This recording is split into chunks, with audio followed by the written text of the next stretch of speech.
against one of the Ivy League's top dogs. It's the 1-0 Yale Bulldogs taking on the 0-1 Cornell Big Red.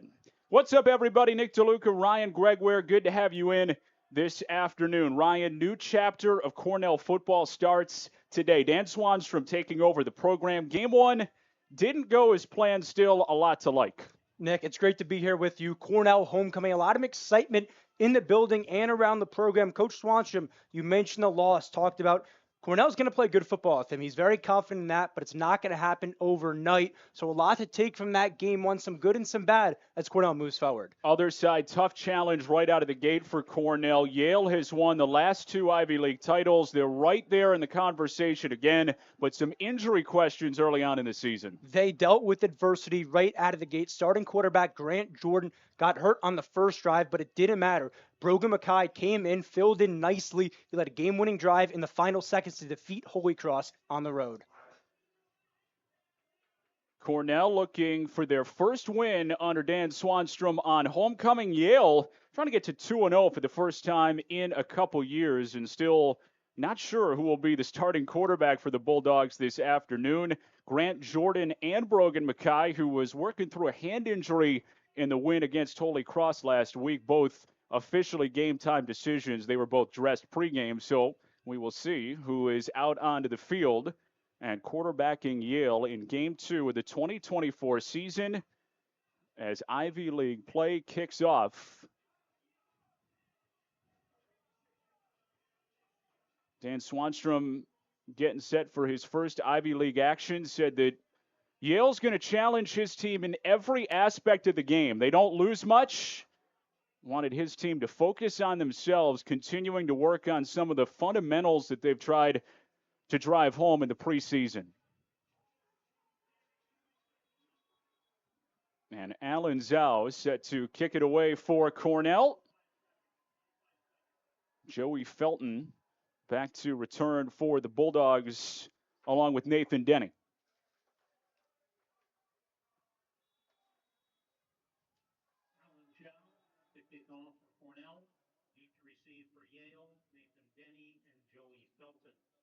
Overcast skies and 68 degrees here in Ithaca, and we are underway with the kickoff. Zhao's kick is fielded at the 2-yard line. And it's Joey Felton, not much running room along the sideline. Shot back at the 20-yard line, and a good start on special teams for the Cornell Big Red. A nice hit there from Rick Coleman. You want to start hot if you're Cornell. Any way to get that defense energized, you go for it. So the special teams with a good tackle right there to get the Big Red going. And onto the field, the Yale offense that does have some returning experience. Had a quarterback competition for the first time in 3 years. Grant Jordan won it, then went down on the first drive last Saturday against Holy Cross. Bulldogs weren't sure who would start today, and it's Brogan Mackay making his first college start. On 1st and 10 from the 20, out quickly. Mackay finds his receiver, and it's caught by Joey Felton, who had the return on a quick hitter and a gain of 7 yards. So Brogan Mackay, Nick, he gets the start last time out, 18 for 32, 217 yards, a touchdown. He rushed for one as well. Coach Reno, describing him before the game, said he's got a swag to him, so we'll see that on display today. Conditions were not great last week in Worcester. Yale ran it 43 times to the air in back-to-back plays early on.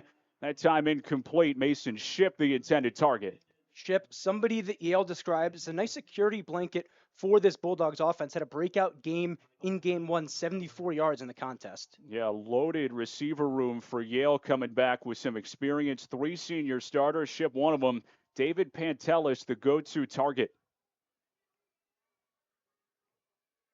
Lines up in the slot on 3rd down. Flip to Nathan Denny. And falls forward just shy of the 40-yard line. And early in this one, Yale looking to get the ball out quick. They don't want to see Brogan Mackay under pressure. We mentioned him dealing with a little bit of an injury last game, so you wonder if that's going to be a factor in the game plan here today. Guy who was pressed into action on Saturday before he had ever attempted a pass. Picked up rushing and passing touchdowns. And now makes his first college start facing a 3rd down and 5. Needad in motion, handoff, and Banbury makes the stop on third down. Cornell's defense that got challenged during the week by Dan Swanstrom, and a good sign with Banbury bursting through, tackle for loss. They answered the challenge right there early on. How about Luke Banbury, somebody the team felt played a lot better in practice potentially than in the game? Well, a great start for him right there with a big hit in the backfield. Loss of 4 on third down, and the Cornell defense gets an early stop. Seamus Florio, who averaged 36 yards per punt, to send it away for the Bulldogs. Luke Malaga back to return.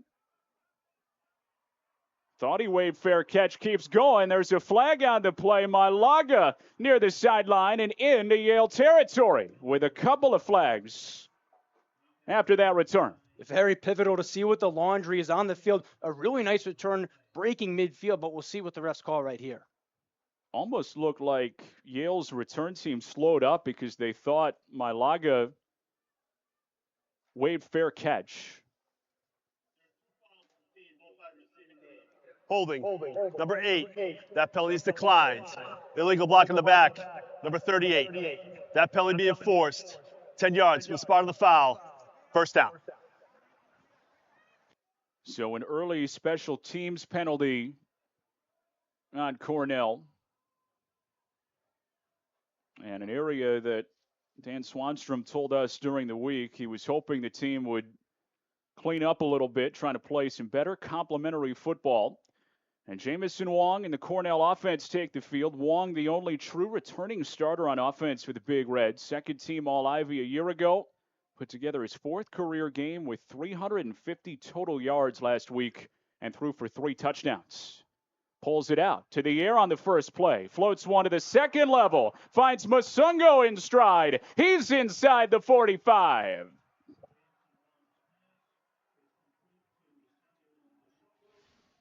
And Sam Musungo, who was the top receiver for Cornell a week ago, is involved early. And how about that start? Really nice play action set up by Cornell.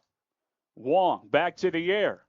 Finds Doran Smith, shakes the tackle. Can't get free from the second. And a pickup of a couple on first down. Back to that play from Musungu.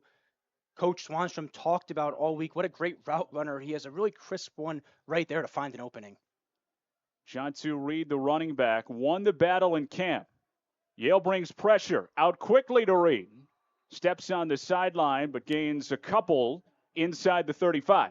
Reed, a more physical back at 6'2", 230, but you saw last time out, 6 receptions out of the backfield. They like setting up plays for him to work in space. Really like his versatility. Scored his first career touchdown a week ago. Good-looking drive for Cornell to start it, facing their first third down of the day. And Dan Swanstrom going to use a timeout. First charge, timeout of the half. Cornell. So Cornell wants to talk it over ahead of 3rd and 3. We'll step aside. Scoreless early in Ithaca.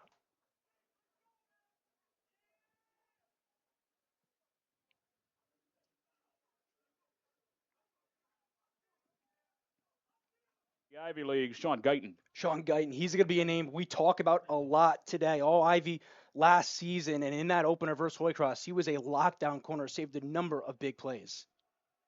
Cornell going to keep the offense out there on 4th and 3.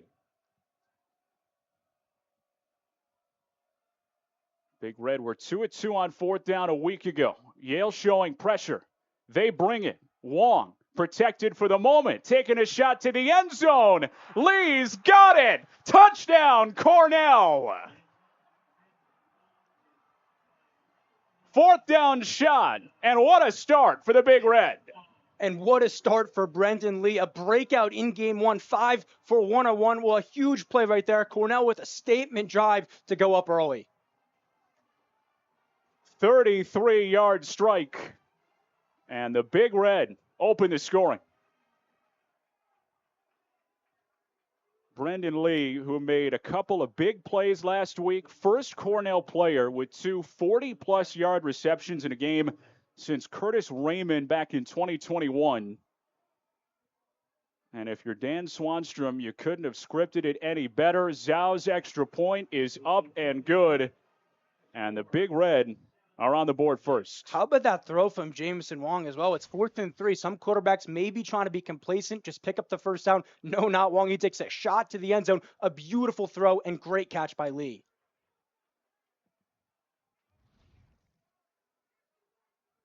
And the Cornell band loves it. And it's filling up here. Really good crowd here at Sholkop Field and something to cheer about early. What a grab by Brendan Lee.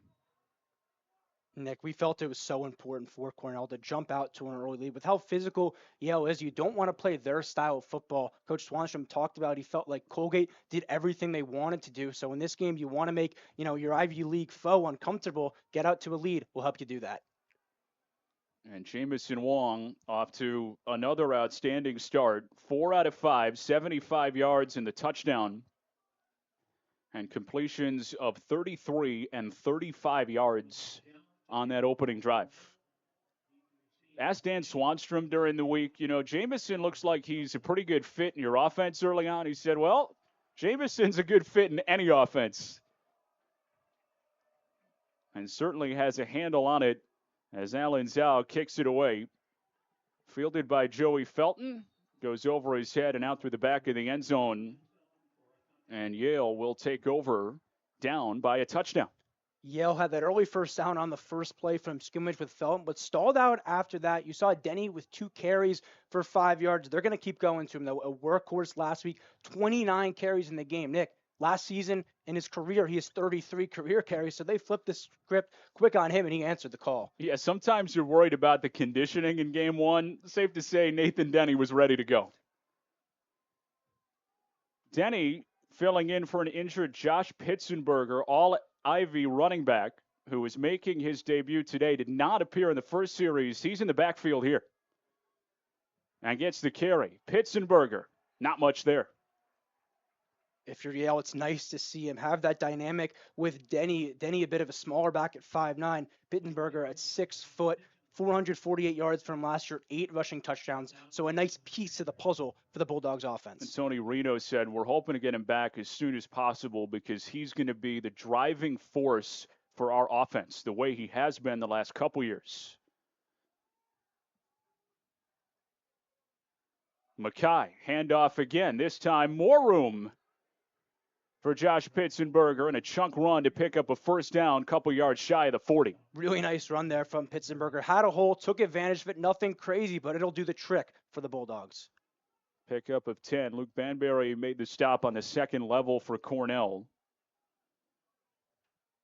Yale ran it a bunch last week, 143 yards on the ground. Tony Reno said he wanted to see his team run it even a little bit better than they did a week ago. Mackay back to the air. Finds Mason Ship tiptoeing the sideline, and he's out of bounds at the 44, gain of 6. A nice out there from Ship, and that's a guy you want to get involved, Nick. We talked about it earlier, but the coaching staff feels he's a very strong piece of the offense. He showed it last week with a great one-handed grab. Finished 5 catches, 74 yards in the win over Holy Cross.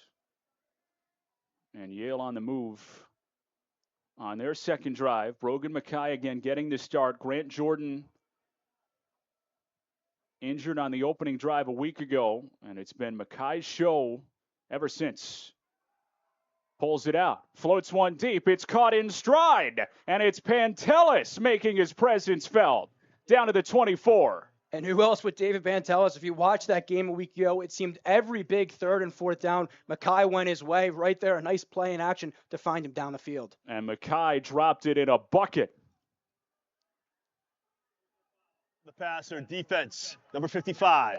Half the distance to the goal from the end of the run. Automatic first down. And tack on to it, Mason Iacovelli, the junior defensive tackle, called for roughing the passer. And Yale in prime position inside the red zone where they were so good a week ago. And that's one of those penalties if you're Cornell. You have to be losing your mind. You give up the big play. You tack on 15 more yards. We talked about the complementary football, the flags, putting your team in a tough position, and Yale does so right there to capitalize. Brogan Mackay has started 3 of 4 for 49 yards. Pitzenberger weaving his way through traffic down to the 8-yard line. And Yale, they're going to want to work quick here. We saw that a week ago. Now, the conditions were tough in Worcester, but it looks like a similar type of tempo here for the Bulldogs.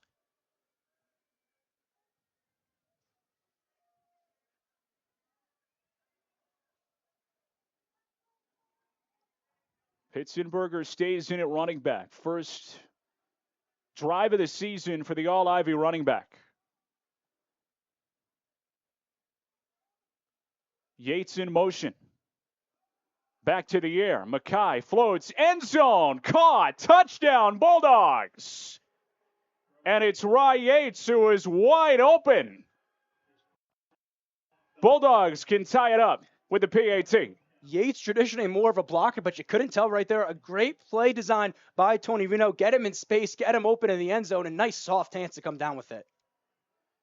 Former high school quarterback who played center field on the baseball team, like a center fielder catching a fly ball. There was no one around him. Nick Conforti on for the extra point. It is up, and it is good. Bulldogs answer back. Cornell 7, Yale 7. Got a good one early in the first quarter here on homecoming at Cornell.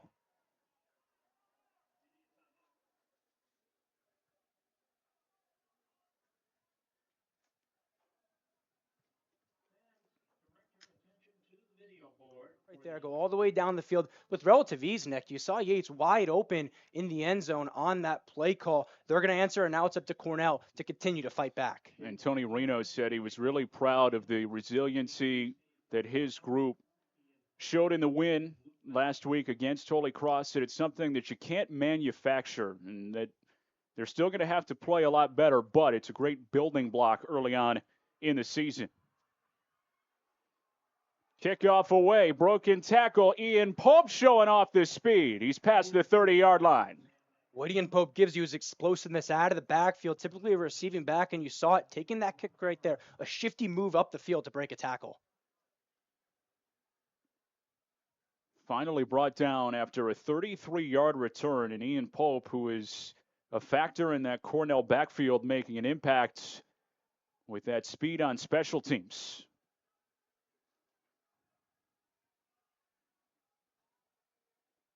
Drive begins from the 34. Pope the motion man. Blitz comes. Wong gets rid of it quickly, and it's deflected, incomplete. Alvin Gully dropping in coverage. The All-Ivy defensive lineman got a paw on it.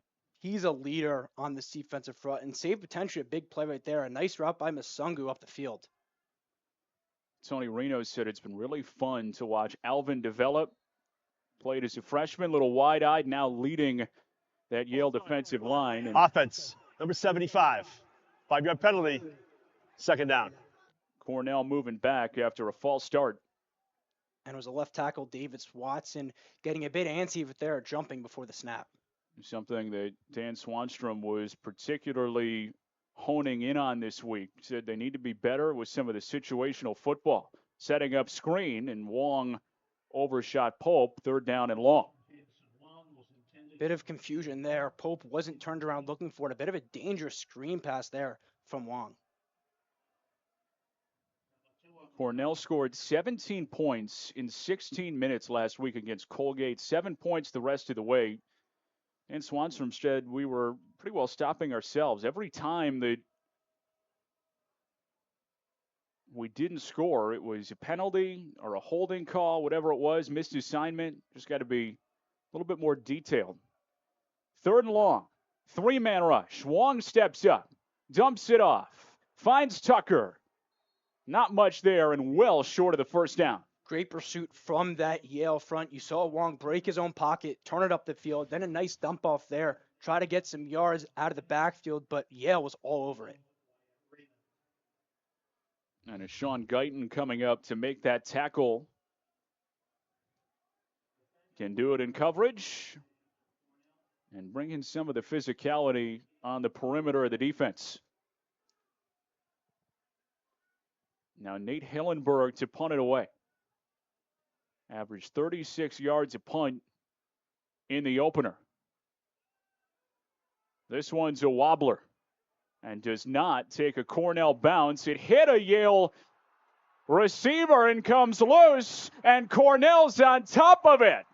Can't advance the muff punt, but Cornell's going to take over. Off the leg of a Yale blocker, and the Big Red capitalized on the first turnover of the day. Fitting, it's a guy in Parker Woodrum coming up with it. He's a guy the coaching staff trusts a ton. Right time, right position. Cornell catches a huge break. And how often do you see that?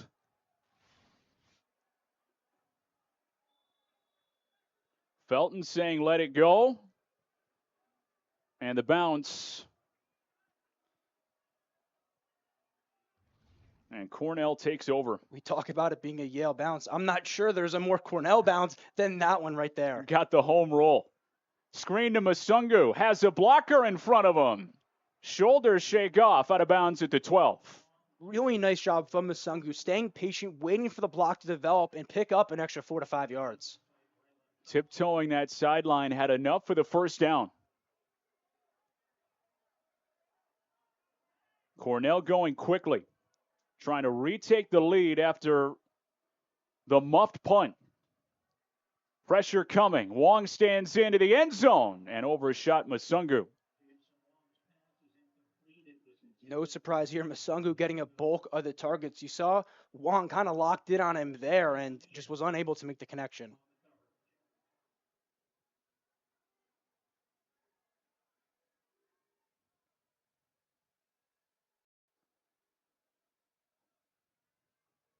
Cornell trying to capitalize in the red zone. Wong steps up. Wong on the move. Will keep it. Splits 2 defenders, and he's down to the 5. Wong will like to use his legs. 20 career rushing touchdowns, the most for a Cornell quarterback in the school's history. If it's not there, his first or second read, he's going to take off and run with it. Got 6 brought down by the senior linebacker, Jacob Biggs. He and senior captain Dean Schaefer anchoring that second level of the Yale defense. On 3rd and 4, Wong floating, overshot Masungu again. And the Yale defense gets the 3rd down stop with Inumadun Ayodurjai in coverage. Ayodurjai, a guy who's going to be all over the football field, 70 career tackles. He's a heavy hitter. Coach Reno loves using him everywhere on the defense. So Cornell is going to try and put points on the board. Alan Zhao out for a chip shot field goal. This is from 22, and Zhao knocks it through. So the Big Red take advantage of the turnover and put 3 on the board. Yale defense gets the stop and forces 3. Big Red back on top by a field goal.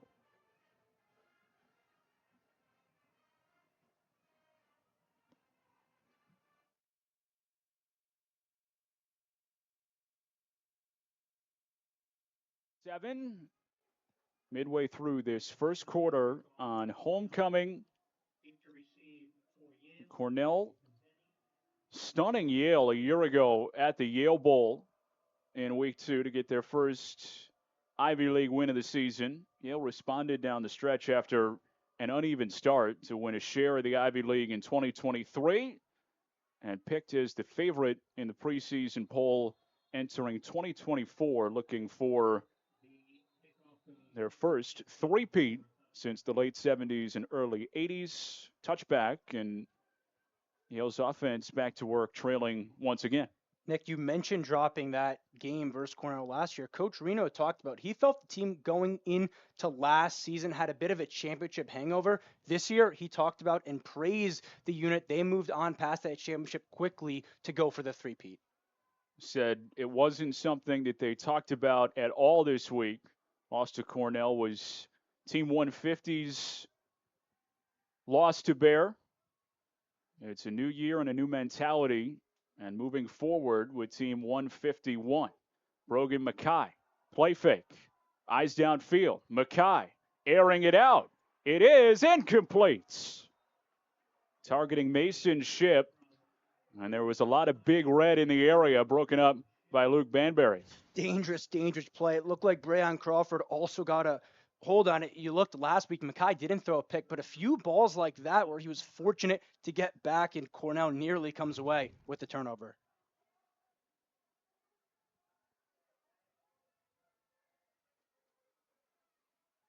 Trey Peterson, the running back for Yale. Number 2 back a year ago, dealt with injury last week. Only had 1 carry and lost the ball. It's loose at the 20-yard line and a scrum. Cornell pointing to say that they have it, and the Big Red pounce on another Yale turnover.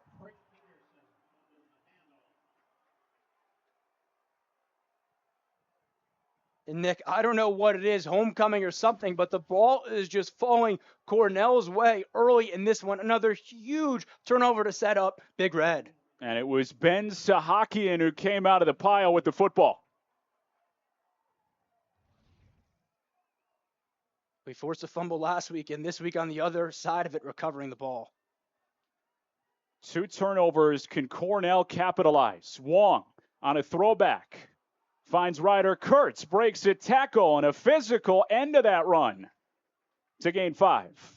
Kurtz, a guy that Coach Swanstrom raved about when we met with him before the game, and they're going to run a lot of 2 tight end sets. So even though he's traditionally the backup, expect to see a lot of Kurtz on the field. Cornell right back to the line, trying to punch this into the end zone and take a 2-score lead. Yale defense has been out there a lot in this first quarter. Back to the ground game. Ian Pope trying to get away and got wrapped up by Jacob Biggs. Right at that first down marker, he's a yard short. Establishing the run is going to be so important for Big Red. And coming off that turnover, only ending up with 3 points last time, Nick, you have to imagine they're looking at 7 right here. And this is a Cornell offensive line that is really learning on the job. Yale can't get the push, and Wong right up under center, quarterback sneak. He's close to the first down marker, and he's got enough. Past the 10-yard line. That's all you need on 3rd and 1, and a nice play right there. Quick snap. Wong just picking up exactly what the offense needed. Cornell center Kevin Ma is a converted defensive lineman, had about 30 practices to learn how to play center. Only 1 returning starter from a year ago. Shantu Reed this time. Got caged in, and Dean Schaefer finished him off. Schaefer, the captain on this team, he as well going to be all over the field in this one. Game high 9 tackles versus Holy Cross. Tony Reno raved about Dean Schaefer leading the defense. Said he's one of the highest football IQ players we've had. And he's coaching at Yale. That means a lot. Said we've had some guys who are book smart, engineers, physicists, but Dean Schaefer knows exactly what's going on and knows how to read it. Quarterback option. Wong keeps churning the feet, and he's just shy of the 5-yard line. Wong was the leading rusher last game, 10 for 41, but you go back in that one, a lot of that was broken plays, him scrambling on his own. Encouraging sign, Big Red adding an element to the offense with Wong taking off.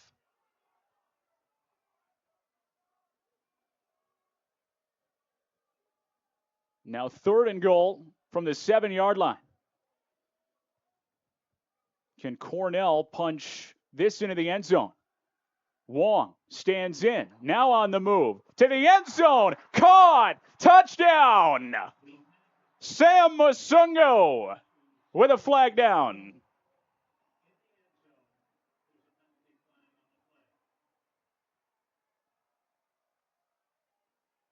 And a great play from Wong, but anytime you see a quarterback extend outside the pocket right there, this one may be coming back. Holding. Offense, number 76. 10-yard penalty from the previous spot. 3rd down.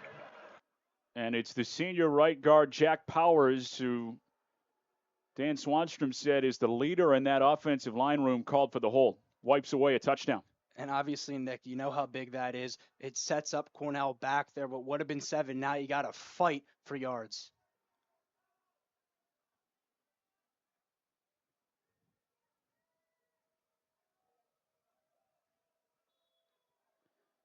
Cornell came close.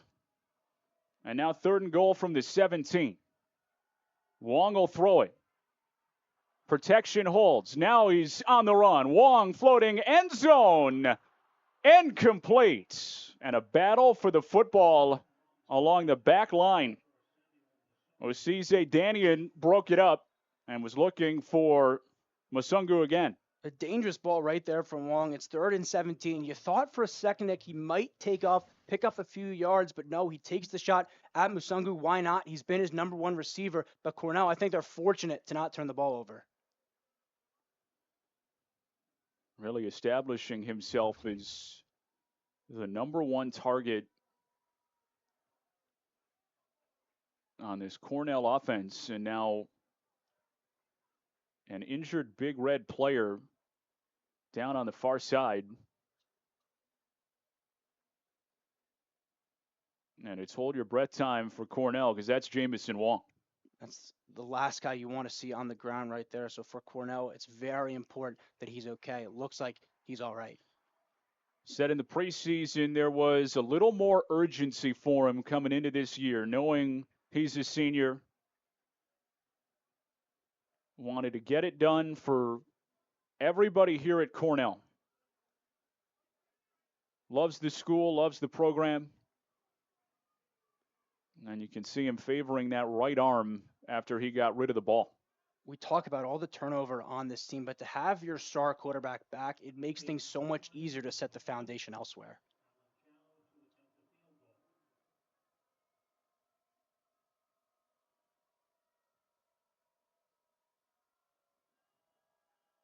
Field goal attempt for Zhao on the way, and it is good. So Cornell takes advantage of the 2 turnovers, but it only leads to 6 points. Good 2 teams that won the turnover battle a week ago. Wasn't much of a talking point. But Yale this week, -2. Mackay skipped it. Incomplete, looking for Mason Ship. Braylon Howard, the sophomore corner, had the coverage. Not enough on that ball for Mackay. Not sure if he rushed it or not, but Chip had a step, just didn't get there.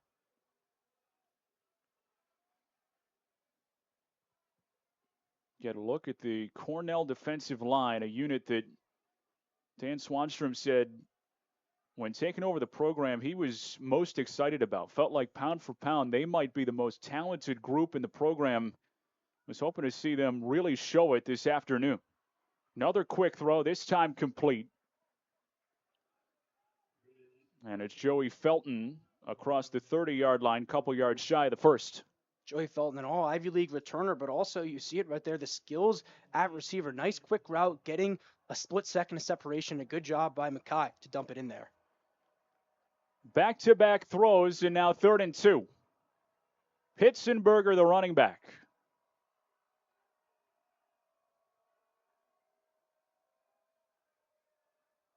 Pantelis in motion.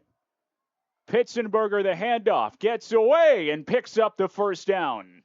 Traffic in the backfield, but the vision from Pitzenberger to pick up the first. What a big-time play, because Amon Williams was ready to blow that play up. Pitzenberger has that extra step, able to fight forward and get a little separation to move the sticks. Showing off what made him the top running back rusher for Yale a season ago. New set of downs. Back to the air. Looking long. Ship's open. And he's got it along this sideline. Out of bounds at the 41. Yeah, the far side ref was all over that one, immediately ruling it out of bounds. We'll see it right here. Nice ball off the play action.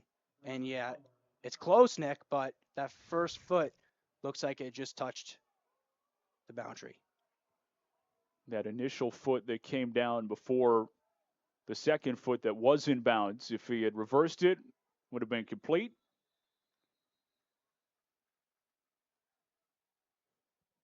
Field is an incomplete pass.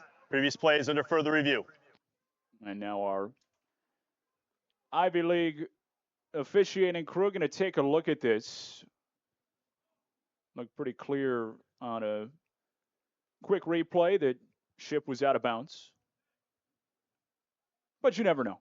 You do never know. And this is a big play for Yale. I love going to the play action because they just established the run with Pittsburgher. You want to take the top off the defense. Ship, a guy that's known to have nice hands. The ball was a little underthrown, but we'll see if he got the feet in. Yale offensive coordinator Chris Ostrowski calls Ship the security blanket for the offense. That wasn't a safe throw, taking a shot down the field. And another look at it here. With Braylon Howard in coverage again for Cornell.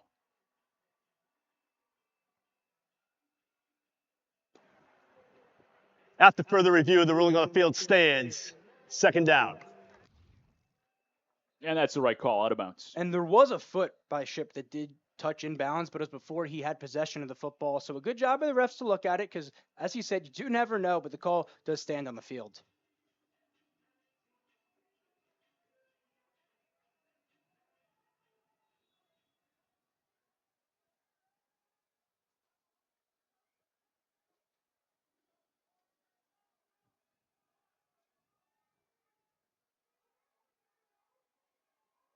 Mackay operating from the gun. Pitzenberger goes in motion. Quarterback draw. And Mackay falls across the 40 for 4. A nice deke right there to Pitzenberger. Try to get the defense on a stutter a little bit. And Mackay having the poise coming into last game. First few plays, they're running that option. So they trust this guy regardless of him not winning the job at a camp. Another 3rd and long for this Yale offense.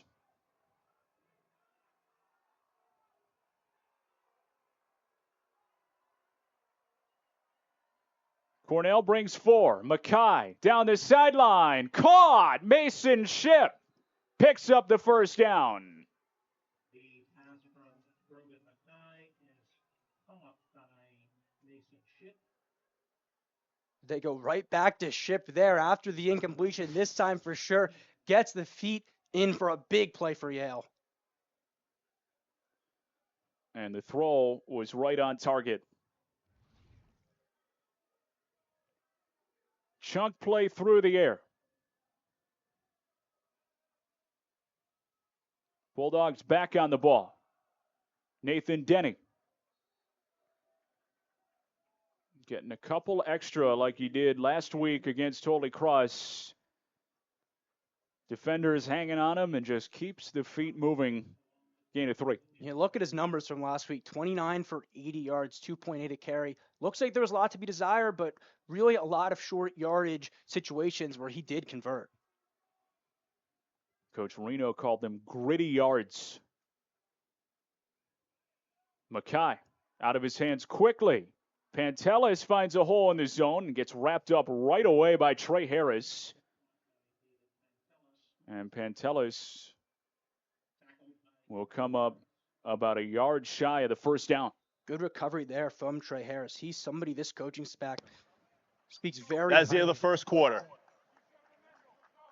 So 3rd down and short when we come back to start the second. Cornell capitalizing on a couple Bulldog turnovers. The other one, 13-7. Cornell capitalizing, but not really taking huge advantage right there, settling for 2 field goals on the turnovers.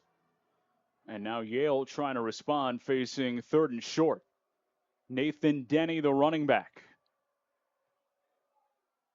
Mackay keeps it.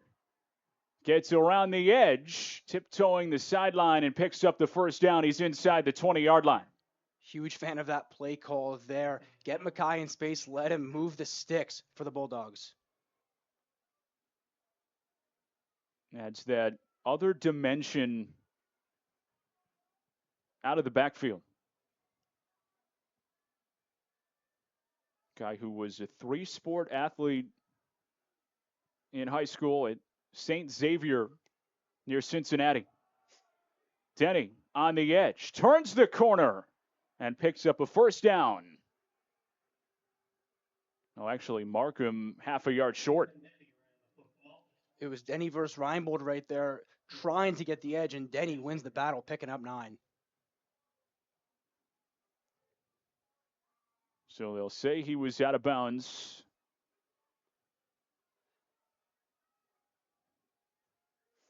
And 2nd and 1 for Yale, trying to retake the lead inside the red zone.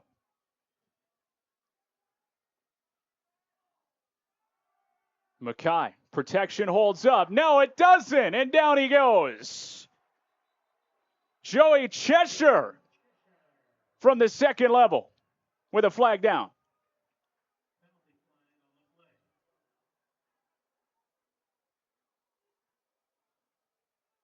As it stands, it's a loss of 11 yards.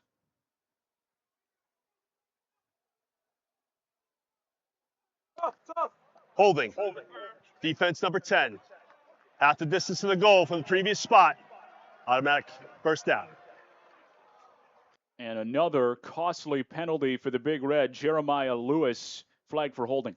They had a touchdown come off the board. This one just as important. You saw Mackay had a quick hesitation. You wonder if it was the hold in the end zone. Now 1st and goal for Yale at the 4-yard line. Pitzenberger the back. And Yale going to give 5 of those yards right back. False start. Offense, number 80. 5-yard penalty. First down.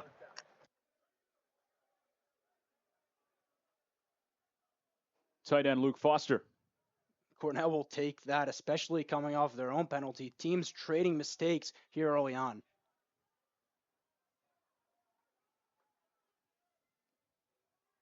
And Cornell's defense trying to stand up the way Yale has early on in this game.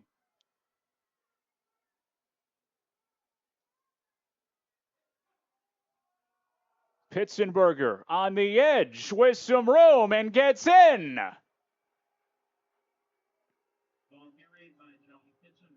Josh Pitzenberger back into the lineup and back into the end zone. Bulldogs, a PAT away from taking the lead. Welcome back, Pittsburgher. You see why he's such a valuable piece of this Yale offense. Great patience right there, finding a hole and running through it for 6.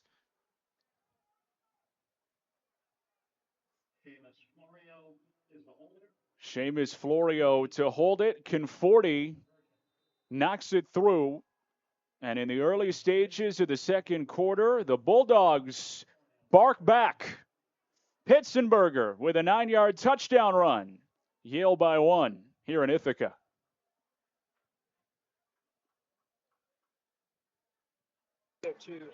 Media timeout.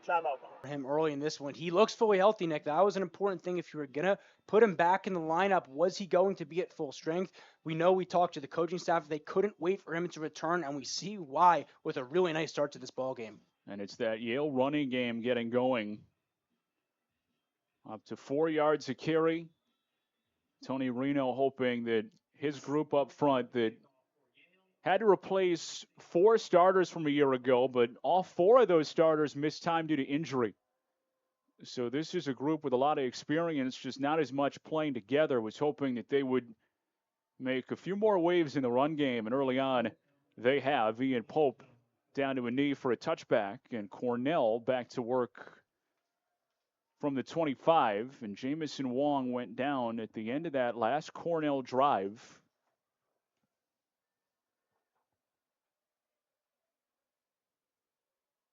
And it is good to see him trot back out onto the field. That's a sigh of relief for Big Red right there. Unfortunately for Yale, that was a bit of a longer drive, so potentially that gave Wong a chance to get healthy and back in this game. Going to lean on the ground game. Ian Pope with a seam into the secondary and picks up a first down. Gain of 12.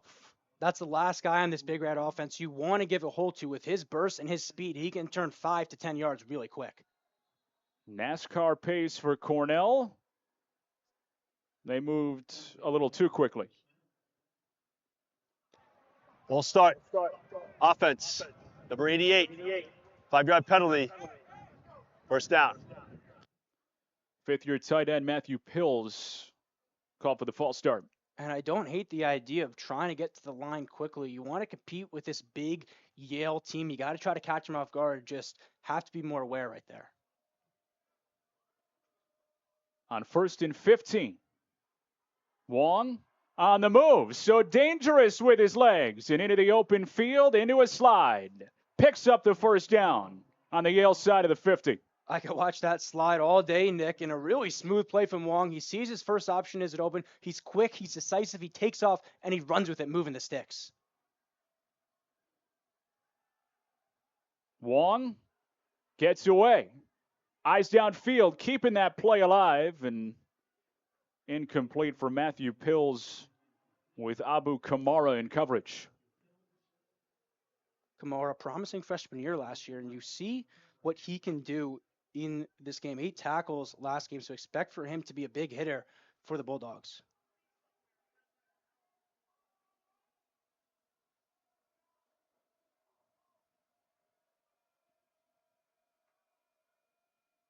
Option run. Pitch it to Pope. Makes a man miss inside the 40. And Ian Pope picking up a first down to the 39-yard line. That was the All-Ivy Leaguer, Sean Guyton, on the miss. That's a guy really impressive to force him off balance. A nice run there by Pope. And a 12-yard gain for Ian Pope, who was showing off that burst in the second quarter. Rain keeps falling here in Ithaca. Wong taking a shot over the middle. It's Lee, and it's a touchdown. Number 2. And the Big Red are back on top. 2 catches in this one for Lee. 2 touchdowns, both on big plays down the field. Wong to Lee, working to perfection for Big Red.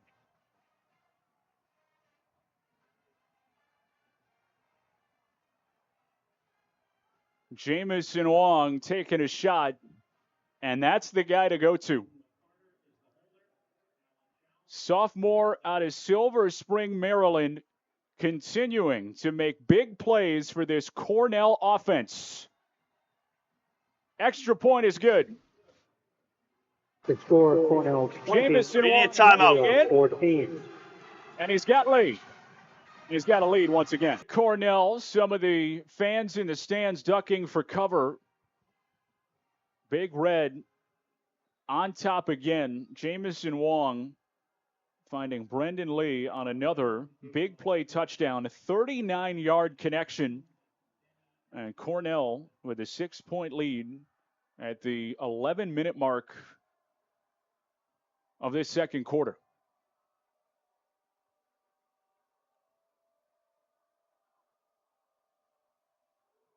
Couple of big plays, couple of turnovers. And the Big Red are hanging in there with the preseason favorite in the Ivy League. And now trying to find a way to get a stop on defense.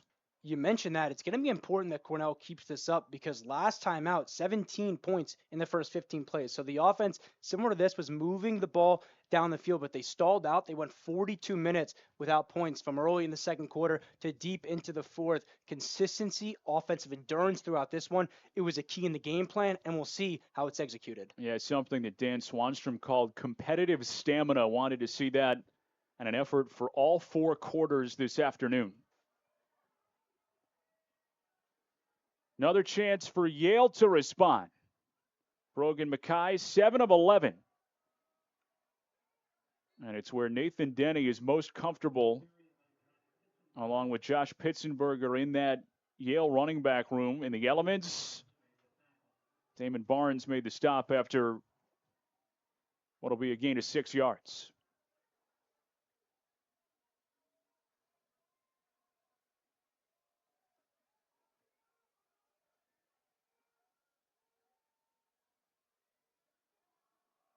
Pitzenberger again has a hole and a first down to the 37. I'll tell you what, Nick, you never would have been able to realize that Pitzenberger was hurt last week. He looks explosive. Those legs look fresh. You saw on that first run, nice hop step there. That one more of a burst and physical run to move the chains.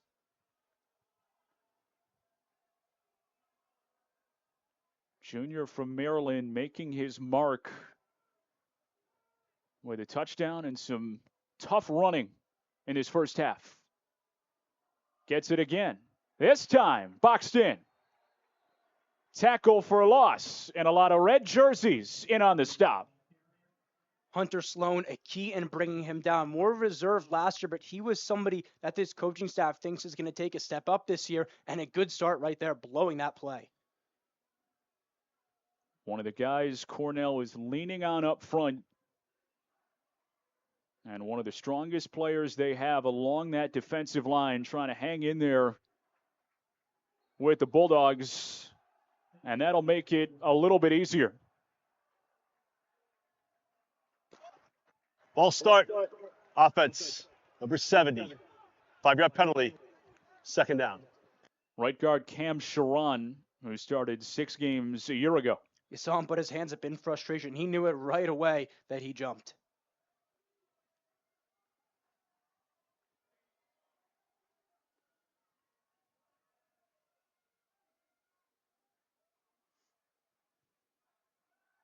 Mackay, 3-man rush, looking long, and overshot Mason Ship. And Michael O'Keefe stride for stride in the secondary. Ship had a bit of a step, but such a tough window to fit that in if you're Mackay. Nick, I'll tell you, it's raining hard now. You wouldn't be able to tell with these quarterbacks throwing the ball down the field. And now 3rd and long. Feels like a must-have for the Cornell defense when they've got Yale backed up in these situations. Mackay, protected for the moment, setting up screen. Finds Denning. Got a long way to go and can't get there. Brought down at the 44. And he is 4 yards shy. Muhammad Ali Kobo retracing his steps to make the tackle. How about this Cornell defense forcing a quick Yale punt here, something we didn't see a ton of last week, especially when they had that early lead. Now it's paramount for Cornell. Jump out to this lead, expand it, and make Yale play uncomfortable football. Cornell gets the stop. Second charge, timeout of the half. Cornell. It'll be 30 seconds. And the Big Red using a timeout on special teams, trying to make sure that everything was lined up there. Game clock operator, please reset the game clock to 8:36, 8:36. And some of the new things, growing pains, new coaching staff trying to put all the pieces into place. 8:36. Cornell wanting to make sure that everything's ready to go. This is a Yale team that did attempt a fake field goal a week ago, so a few tricks up the sleeve for Tony Reno. Want to avoid any issues. Before Hoycross called timeout, it looked like that was going to be successful, turn into 6-7 points. So if you're Cornell coming off that big stop, I like that timeout. Keep the momentum on your side and make sure you're set.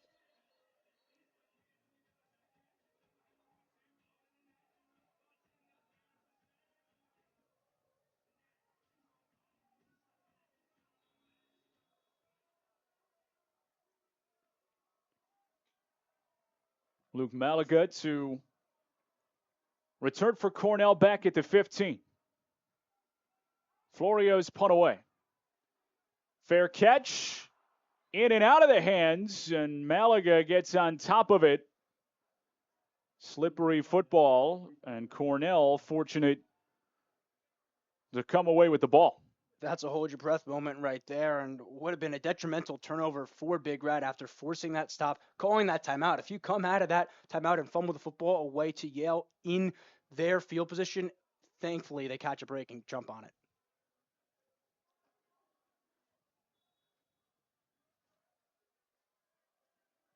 Cornell takes over at the 18. Ground game up the middle. And it's Eddie Tillman who picks up a couple. He only 8 carries for Cornell on the evening, and obviously those 2 drives that started with positive field position factor into that a bit, but they want to make sure to establish the run. Second straight carry for Tillman. And not much there again. Dean Schaefer leading the charge along with Micah Shaber. Schaefer, a guy that defensive coordinator Sean McGowan let call plays. He's been at Yale since 2015. He's never let a player call play until Dean Schaefer. Big third down upcoming, and it's going to be third and long.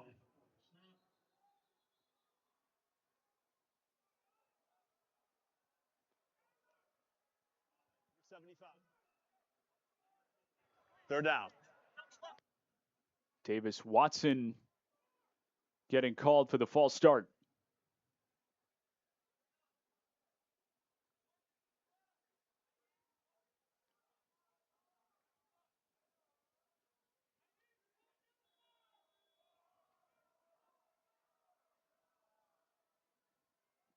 Yale defense trying to force a 3 and out.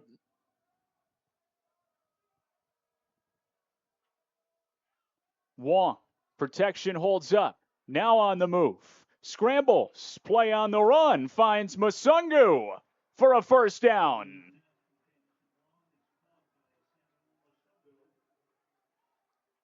And the athleticism for Jamison Wong to extend the play and pick up the first. That's one of the benefits of having a veteran quarterback. You see Wong gets out of the pocket, finds enough time down the field to find Masungu to move the sticks. Another catch for Masungu in this first half. Handoff for Tucker. Lost the ball. They say he was down. Ball carried by Robert Tucker. And Tucker stays down after that carry. Gonzalez made the tackle for Yale. And fingers crossed that Robert Tucker is all good after being shaken up. Cornell drive continues Tucker when you come back. All good after he went down with an injury on that first down carry. Cornell going to run it again, this time with Jontu Reed.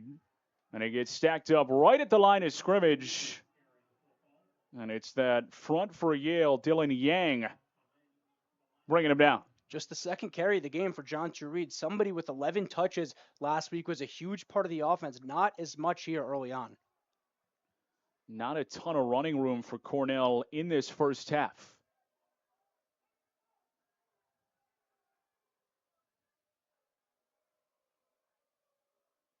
Facing 3rd and 6. Wong, quarterback draw, trying to get through some traffic, and he's going to come up short. Needed the 39, got the 37. And under 6 minutes to go in this first half, Dan Swanstrom will send the punting unit out. Not a bad play design either, because Wong has been incredibly efficient on his legs in this one, just unable to get those 2 extra yards.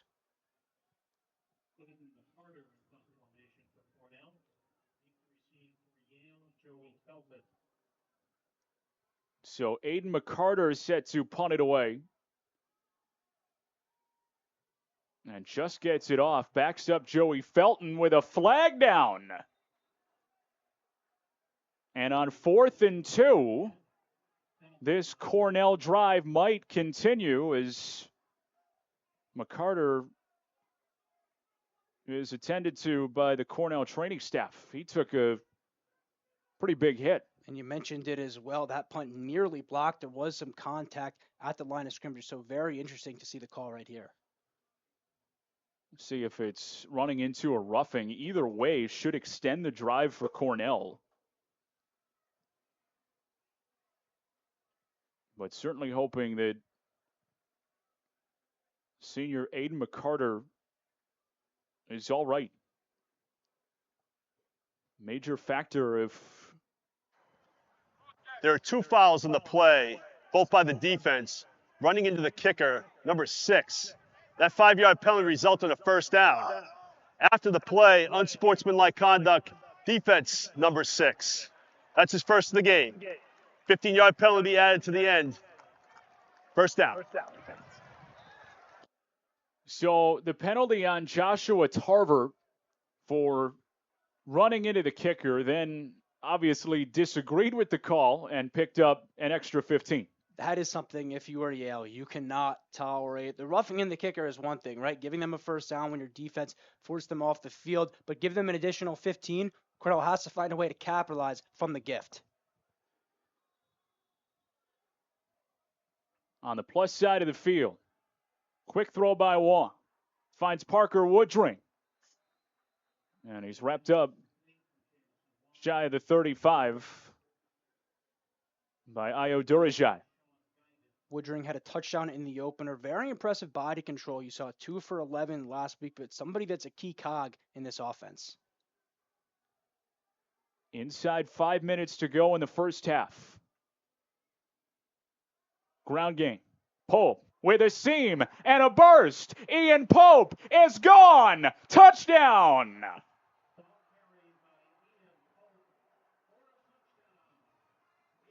Cornell adds to the lead, and it's another big play.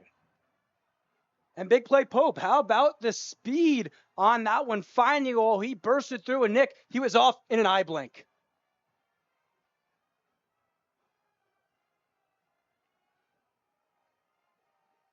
And after the running into the kicker and unsportsmanlike conduct, the Big Red take advantage and take a 2-score lead.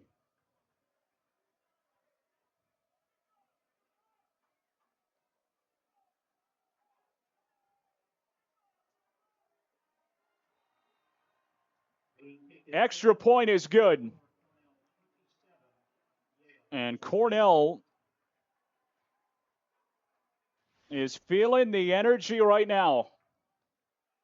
37-yard burst, and Pope was gone. And Nick, I don't know if he was touched on that play. He found a seam and ran through the hole. What a reversal from last week for Cornell.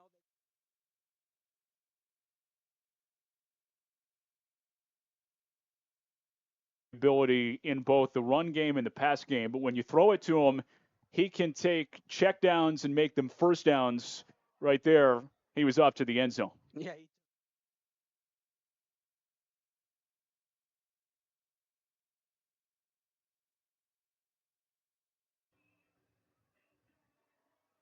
And after Cornell had struggled to run the ball in this first half, just kept with it, knocking on the door, and finally, big play Pope breaks through. I like that one. I like that one. That's good. Well, he forced my hand with that run. I mean, there's nothing else I could do there. That is big play Pope.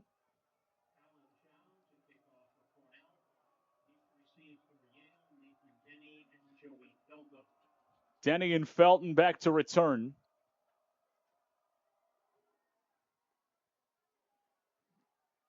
And Felton's going to have a chance to run this one out. Has some room along the sideline, shaking a tackle, and a flag comes out at the end.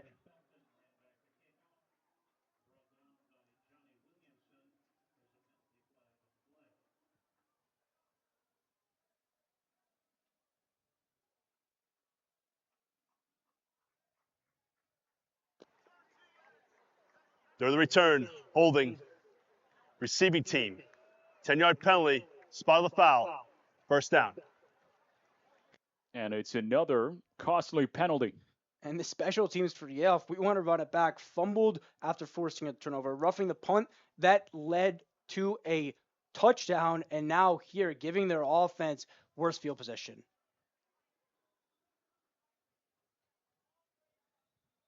Return by Felton was out near the 35-yard line. This drive starts at the 16. So a major flip in field position and a Yale offense that you know wants to run the ball down by 2 scores.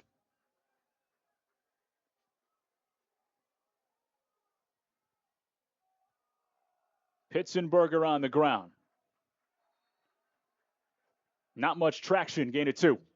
And a good clog up right there from that front for Cornell. I've been impressed with them throughout this one. You know, the coaching staff felt like they were punched a bit in the mouth last week, and you've seen the toughness, though, the resilience on display through 2 quarters. And it was Muhammad Ali Kobo, one of those guys that Dan Swanstrom said really like the way he's been practicing, feel like he can give us just a touch more.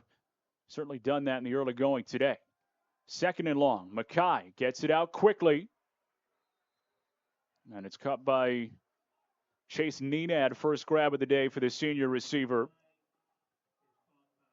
Had a 42-yard touchdown grab last year against Cornell. This one sets up 3rd and medium.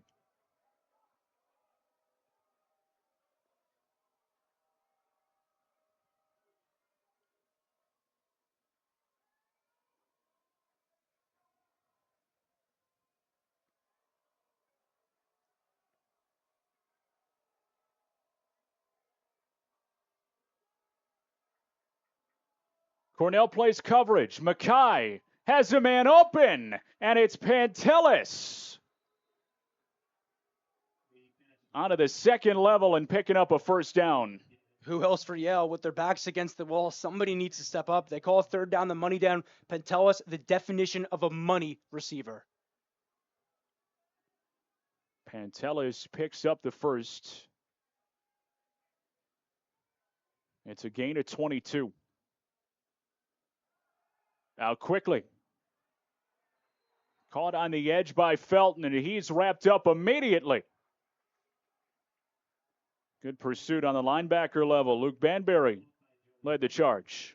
And he's looked good in this one. Fast off the blocks. A complete turnaround from last week.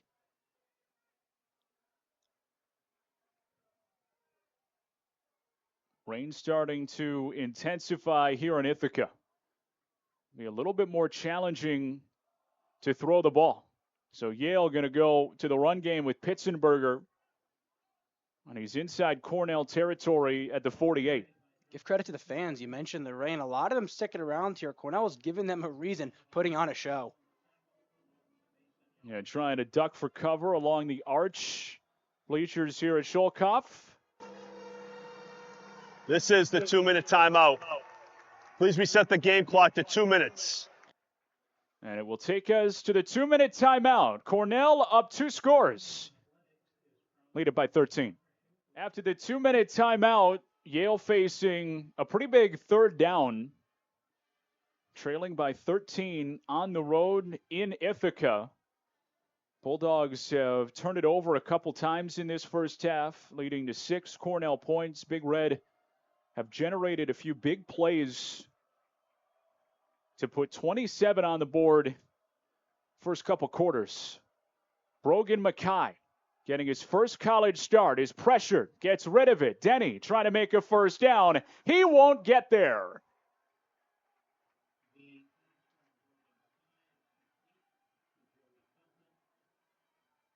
And it's Kobo once again making a play. And 3rd and 3 with this Yale front, you expect them potentially to just run the ball, but 1 to 2 minutes, Nick, they had to drop back.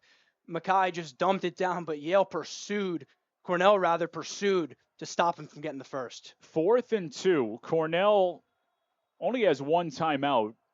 You know that Dan Swanstrom coming in would gladly take a 13-point lead in the halftime locker room, but Yale going to keep the offense out there. Not going to use a timeout, though.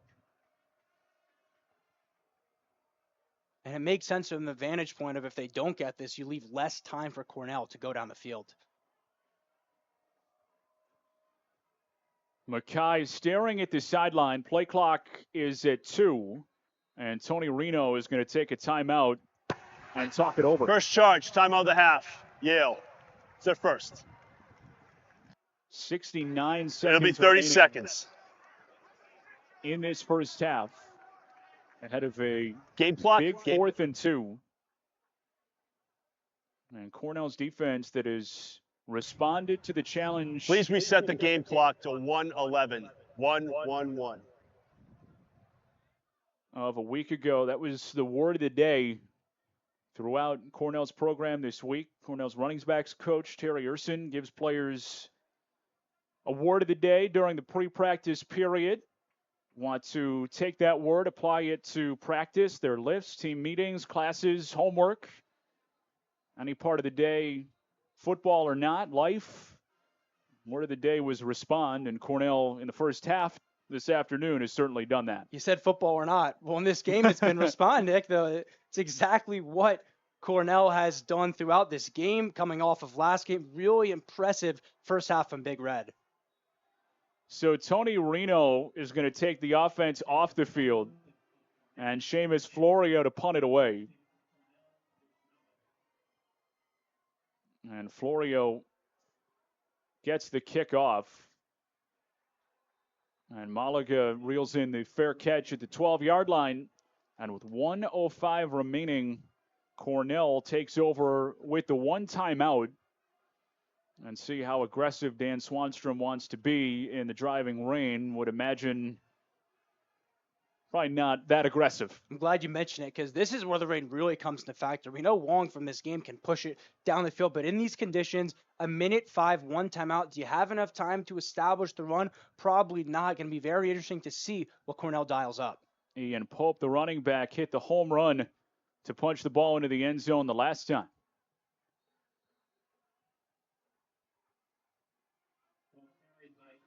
Falls forward for 3. Yale with just the 2 timeouts going to let the clock run, and Cornell in no hurry.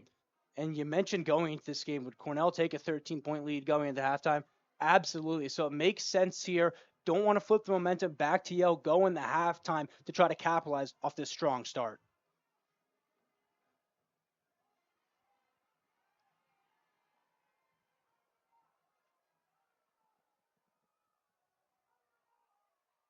Pope again. Comes up shy of the 20 and inside 20 seconds.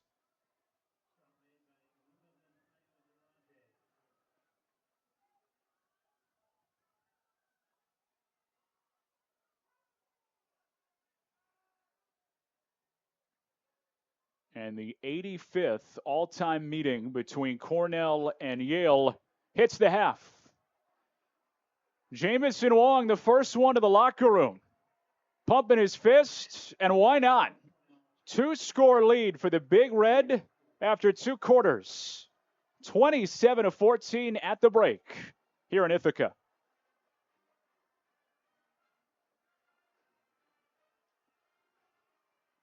Second half here at Schollkopf Field. Some of the players getting set for the second half. It was a good first 30 minutes for the guys in red. Really impressed with the defensive front. There was a lot to expect going into this, but seeing how they pressured Yale, forcing them to throw it deep, forcing some punts was a good stand by Big Red. And then the big plays to Brendan Lee to get Cornell on the board early, and he continues to be a deep threat. That time, boxing out for the touchdown. Yeah, and Coach Swanstrom, he wants to run those receivers vertically, wants the offense to set up big plays. You saw 2 of them from Lee in the first half. And the celebration there, lots of excitement. And then a big break for the Big Red in this one. The punt checks up, careens off one of the blockers. Cornell picks it up. Parker Woodring, Johnny on the spot, and that was a big turning point in the opening half. A bounce you can't prep for if you're Yale, but you give credit to Cornell because they took advantage picking it up. Yale defense doing a good job holding Cornell to a field goal, but then some more trouble hanging on to the football. Messed up exchange, and Cornell's on it. And those are back-to-back drives, Nick, so it set up Cornell for 2 easy field goals. Cornell taking advantage again. Jamison Wong to Brendan Lee with that second big play, finding the end zone. And look at that separation. Such a crisp route when they're able to get off the line of scrimmage and go for 6. One of the things that Dan Swanstrom said really separated him, allowing him to make big plays early on in his career, his feel and ability to run routes. And it wasn't just the defense making plays early. They continued to stick with it, and Hunter Sloan in that Cornell defensive line really showed up. And after that, Ian Pope making a big play. There it is, Nick. Big play, Pope. And he forced the nickname, too, with that burst, seeing the line and flying into the end zone. Straight line speed, 39 yards out, and it gave Cornell a 13-point halftime lead. Big Red up 27-14.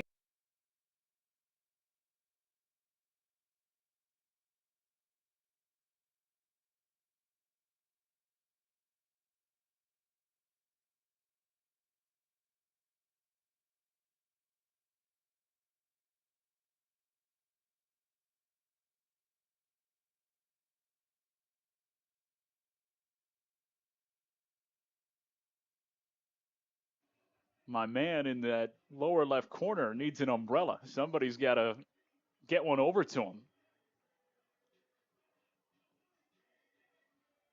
Certainly has not dampened the mood on the Cornell sideline at all. Question was all week, how would they respond? Certainly some areas to clean up after the opening loss to Colgate.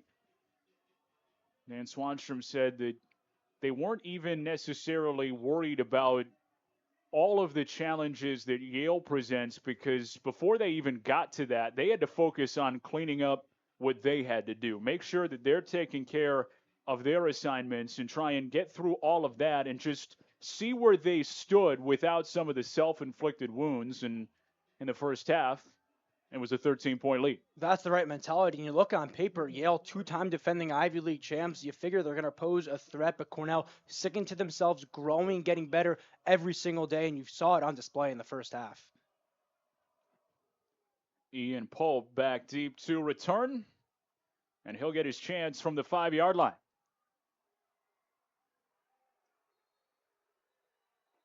Out to the 25 with a 20-yard return, and that's where Cornell's offense will start in the second half. Malik Williams with the tackle for Yale. Jamison Wong, 10 of 17, 153 yards, and a pair of touchdown passes in the first half. And Cornell trying to continue that success into the second, a spot where the offense really dried up a week ago.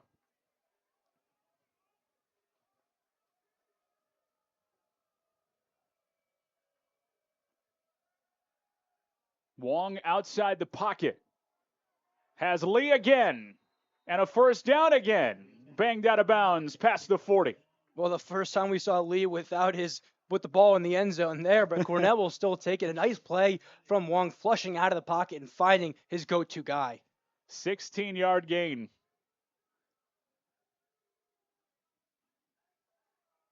And you love to see Cornell still throwing the ball despite these conditions. Can't let the defense know they're going to run it.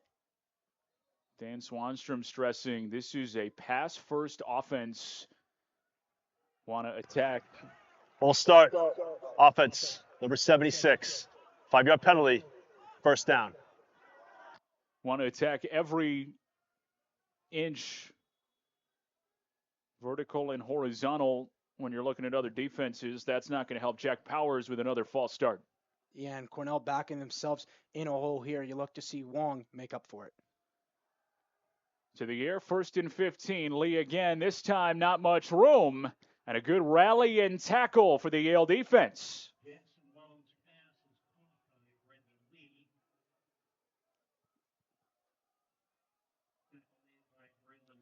And it's Braylon Thompson who was making up for that earlier penalty. And that false start, so key for Cornell, because then they go to the screen game, try to pick up a few yards, make it a second and manageable. Yale sniffs it out, now 2nd and 17. 3-man rush this time. Protection holds up. Wong goes down. Slipped on the turf. And some misfortune for Cornell, because there was certainly more running room ahead of him. And he's been so poised, taking off, getting a numerous first downs with his legs. That's where the rain, for the first time, Nick, really becomes a factor. Something to pay attention to. The footing, ball security, which has been an issue at times in that first half. Wong over the middle, incomplete.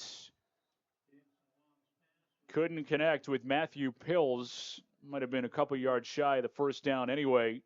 And Cornell set to punt it after the incompletion. And it looked like Pills just had a step in the other direction on that ball.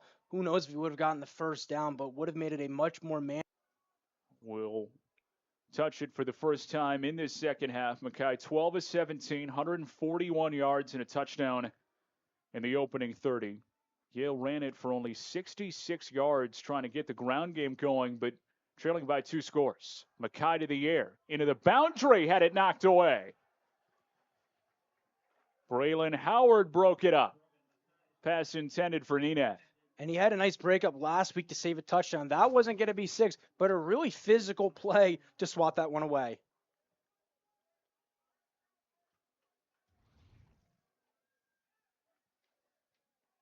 and loving it along that Cornell sideline.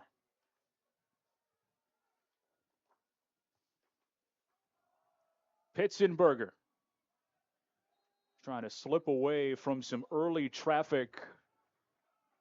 And he churns forward for a couple, but it'll be 3rd and long after a gain of 3. And in similar conditions, we saw Yale run the ball 43 times last week. So with the rain coming down, you expect a physical front that wants to run the football, not to abandon it, despite down 13.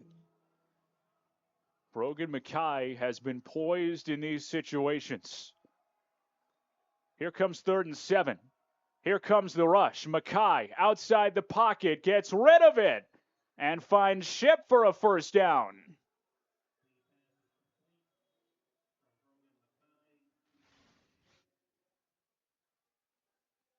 And that's a big play from Mackay, getting out of the pocket, waiting for Ship to get the separation, and he taps the foot in bounds.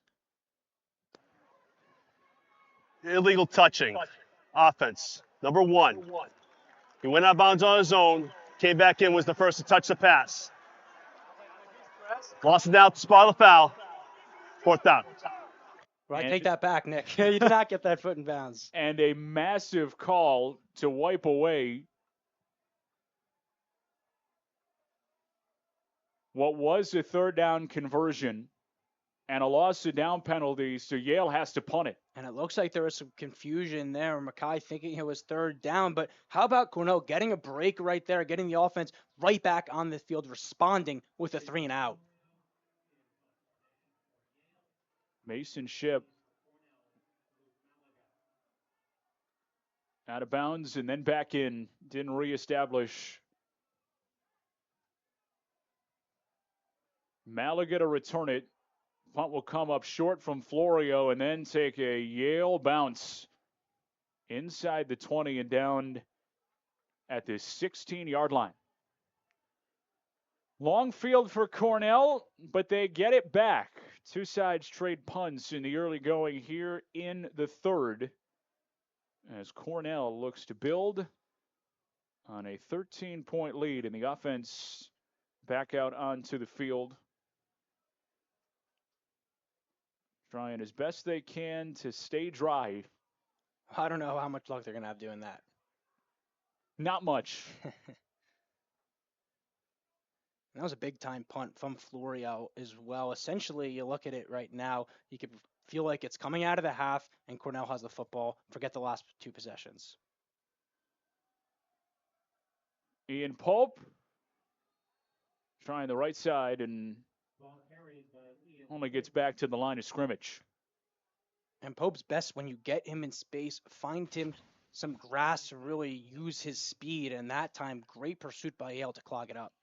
And Alvin Gully made the stop for Yale on defense, and a guy who has been an impact player during his time with the Bulldogs, hoping he can make a play here in the second half. And that ball came out. Ian Pope lost it at the 17-yard line, and Yale gets on top of it. The ruling on the field is a fumble recovered by the defense. First down. And it looked like Pope just never got a handle on it. And how much does the wet grass, wet football factor into that? And all the way up here, Nick, you could hear that Yale sideline screaming, balls out. And it's a huge turnover for Yale with a chance to get back in it with 11:05 to go in the 3rd. That's exactly what they need, because you felt this game was slipping away. The way that it's gone, if Cornell was able to build on that first half with a drive right here, go up 20, they could have really made Yale uncomfortable. So the Bulldogs take over inside the red zone.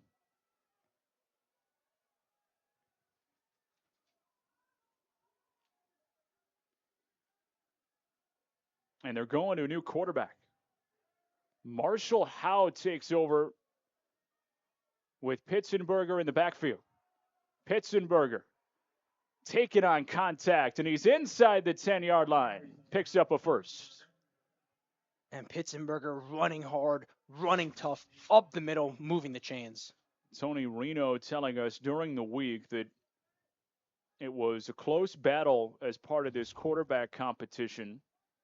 and that they felt confident really with 4 guys in their quarterback room, which is pretty unique. Usually feel good about, as he said, maybe 1.5, don't necessarily want to go to the backup. They feel good about what they have. That ball's on the ground. Howe trying to make a play. He's got nowhere to go.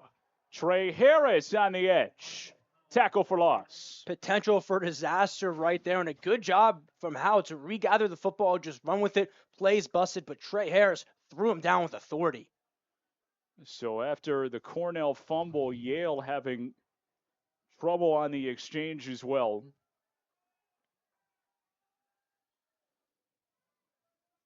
And now 2nd and goal at the 11. After Howe did a nice job to make it a little bit less bad. Pitzenberger taking on contact, stays on his feet, and gets down to the 6. And it's going to take a lot to take him down. You saw that second effort, keeping the legs churning and fighting for every possible. Quarterback change here in the second half. Howe to the air for the first time, looking end zone, and not on the same page with Mason Shipp. And you saw the head of Shipp just didn't turn in time. Miscommunication there for Yale. It looks like the offense may be staying out on the field. And such a difficult situation because down by a couple scores, just difficult to throw the ball right now.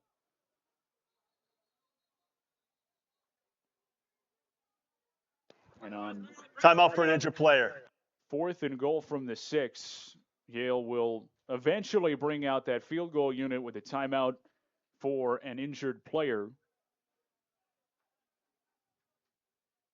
And some of the exchanges have become a lot more difficult. You don't take anything for granted here, even a chip shot field goal.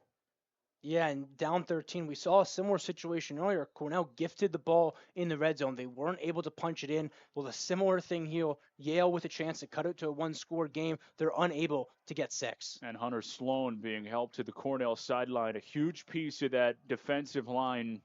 Certainly hoping that he's able to return for Cornell. That would be a big loss. Florio to hold it. Conforti to kick it. It's a chip shot field goal. Exchange is clean, and it's good. So Yale takes the turnover and adds 3 to the board. Still a 10-point game. Cornell on top by 10 for the moment with a late flag along the line of scrimmage.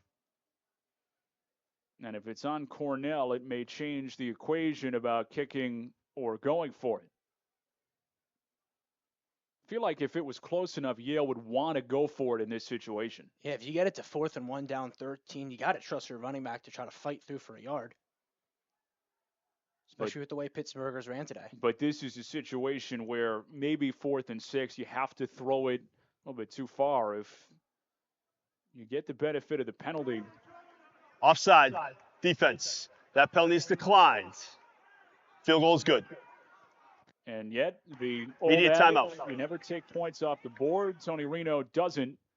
And order Yale cashing in on the Ian Pope fumble and converting on a chip shot field goal. Cornell defense doing a good job to hold Yale to 3. And now the Big Red looking to answer back with their lead trimmed to 10. And we'll start from the 25. And I just want to go back to that last drive and talk about that decision because it was a offsides on Cornell. So Yale had a chance, 4th and 1, get the yard, try to go for the touchdown, but they declined it and took the field goal. Interesting decision for Tony Reno.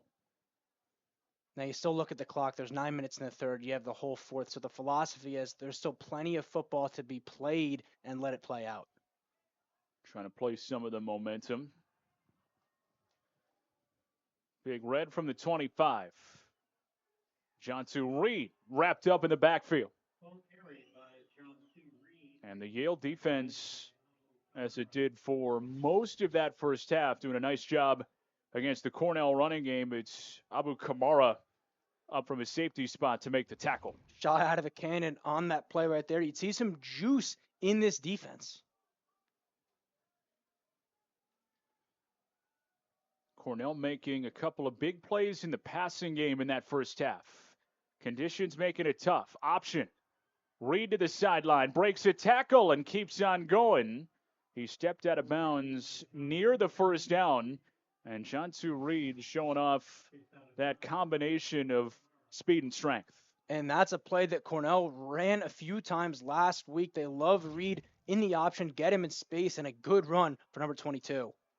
And now what feels like an important 3rd and 3.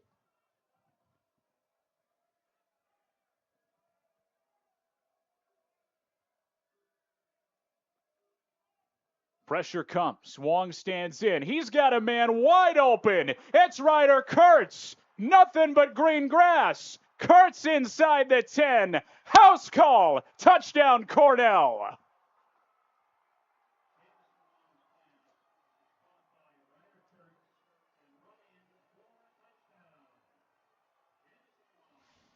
And how about that play for Cornell? Just a little flip, get the first down. Kurtz gets a lot more than that, charging all the way to the end zone.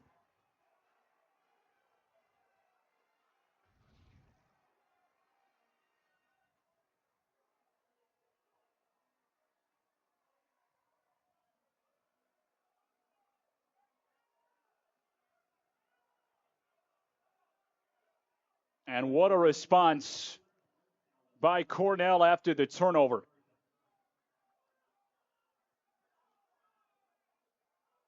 Yeah, and you get to that 3rd down, and suddenly all the momentum was on Yale's side. They got the field goal. They're looking to get off the field. No, Cornell answers in a big way.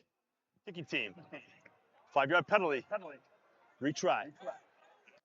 68-yard touchdown on 3rd and 3. Delay a game on Cornell. Not too many people in this place that care right now. A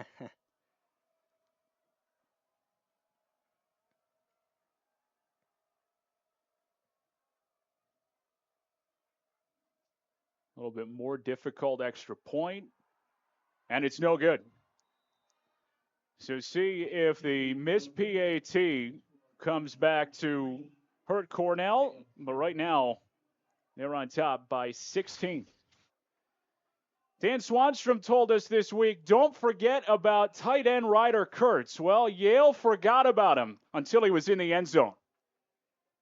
And Kurtz, how about the speed for a tight end going all the way to the end zone?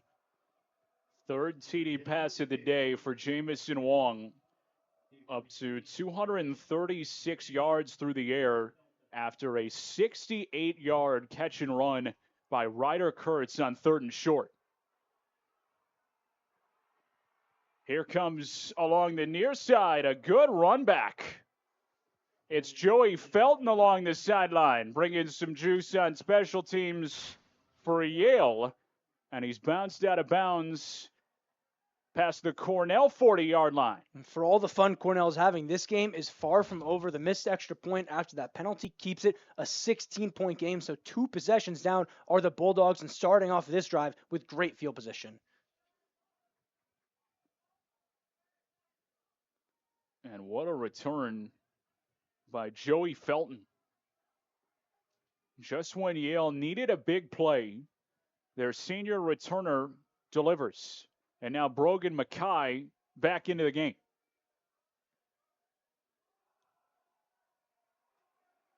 Denny wrapped up, gets a yard. Ball carried by Nathan Denny. And Brogan Mackay, who Lano Chintowski. last week dealt with a hand injury, was seen flexing it in Worcester. Wonder if that is something at play here in Ithaca. And he's back in the game, handing it off to Denny on that first play. Mackay back to the air, taking a shot, has Pantelis, who makes a great grab inside the 20-yard line. How about the body control from Pantelis falling away, able to touch that foot in bounds. Back shoulder throw, back shoulder grab. You saw it right there. The ability to turn around on a dime and just get that foot in bounds to move the chains. 20-yard gain. Mackay back in, driving the Yale offense. This time, Denny got hit hard at the tail end of the run, but another gritty couple of yards for Nathan Denny down to the 15. And that's his game. And just 6 carries in this one. His physical nature may be just what the Bulldogs are looking for. Trey Harris delivered that hit on the tail end. And now Yale looking to answer down by 2 scores, still a 16-point game just past midway through the third. Pitzenberger testing the right side, and Cheshire was right there to bring him down, not before he gets close to the first down, comes up a yard short. And this is a big-time play for Yale because coming off that last drive, settling for the short field goal, you get the feeling as the clock keeps ticking and Cornell's offense keeps exploding, you need 6 here.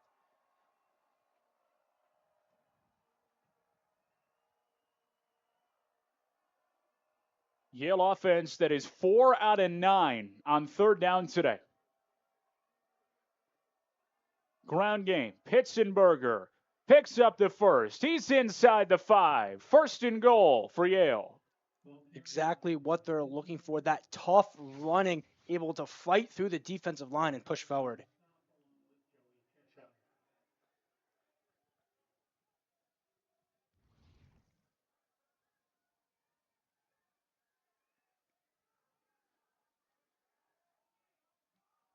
Cornell responding to start the second half. Yale trying to do the same on this drive. Pitzenberger again. Feet driving. Right at the goal line. Comes up a yard. Back here in Ithaca. Ahead of third and goal inside the 1. Check that, second and goal inside the 1. It's been all Pitzenberger on this drive for Yale. Gets the carry again, over the top, and into the end zone again. Josh Pitzenberger punches one in, and Yale cuts into the Cornell lead. And great verticality there, rising over everybody to break through and get 6. And now the Bulldogs, after the missed Cornell extra point, will keep the offense on the field and go for 2 to try and make this a 1-score game.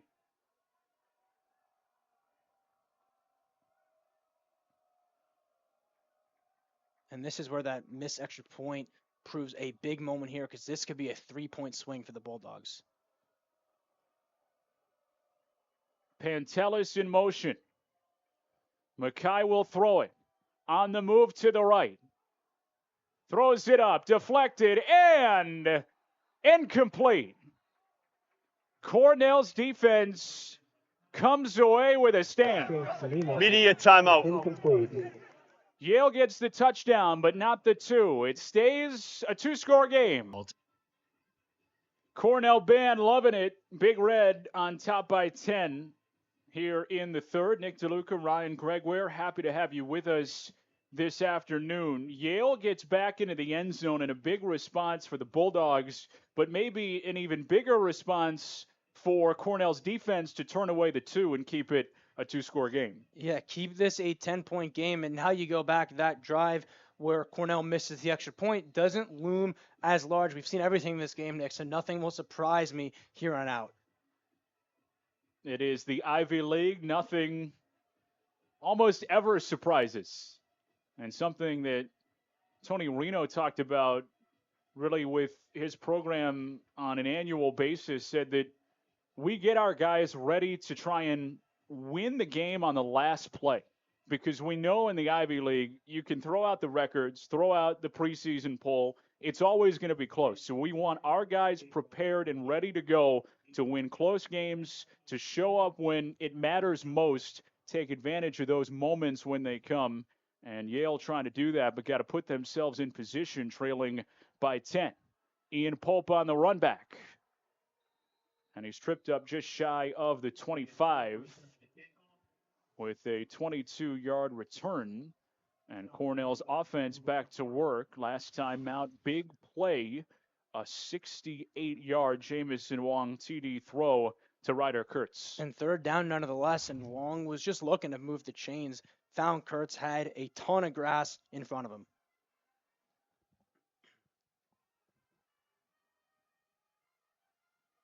Still a lot of time left. 2-score game. Wong boxed in, looking long again. Musungu couldn't get there, and Guyton was riding shotgun. That's what Guyton does. He will stick on you like glue, and did right there on Musungu.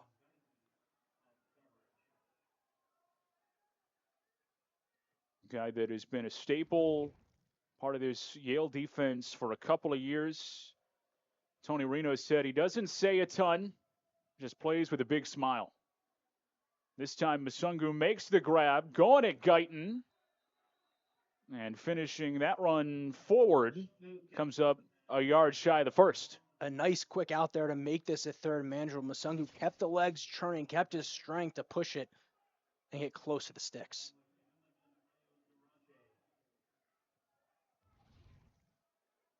Cornell going to the sneak again. Jamison Wong under center again, pushing forward, and he's got enough to move the sticks.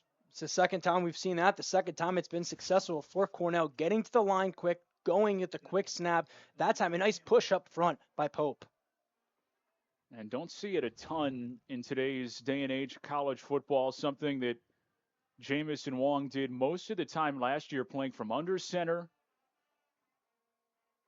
So used to it in a big moment to pick up a first down on a quarterback sneak, and it's Eddie Tillman with a good gain up across the 40. And Cornell keeping the pressure on, working a quick tempo, and continuing to put pressure on Yale, this time running the football. Gain of 7. Tackle made by number 7, Jacob Biggs. And Cornell keeping the pressure on. Trying to take down Yale for a second straight year to open Ivy League play. Wong to Woodring. First down.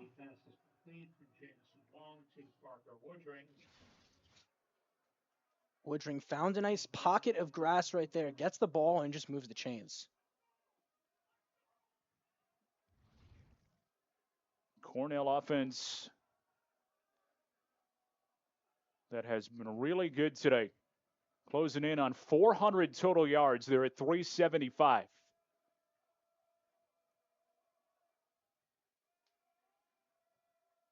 Expand the formation. Wong.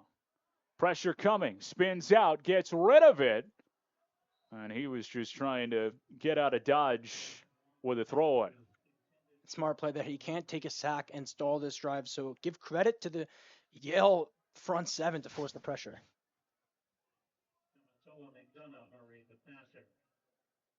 And it was McDonough at the tail end applying the pressure.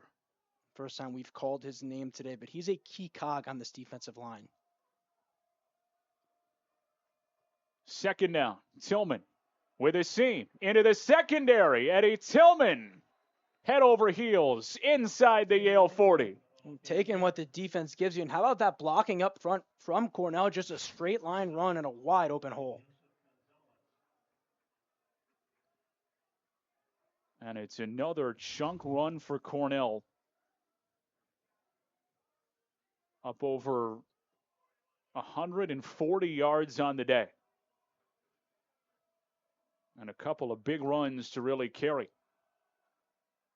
Tucker will take it and got a push from his friends to gain 4. And Cornell sticking with the running attack. It doesn't matter if it's Tillman, Tucker. They are committed to the run.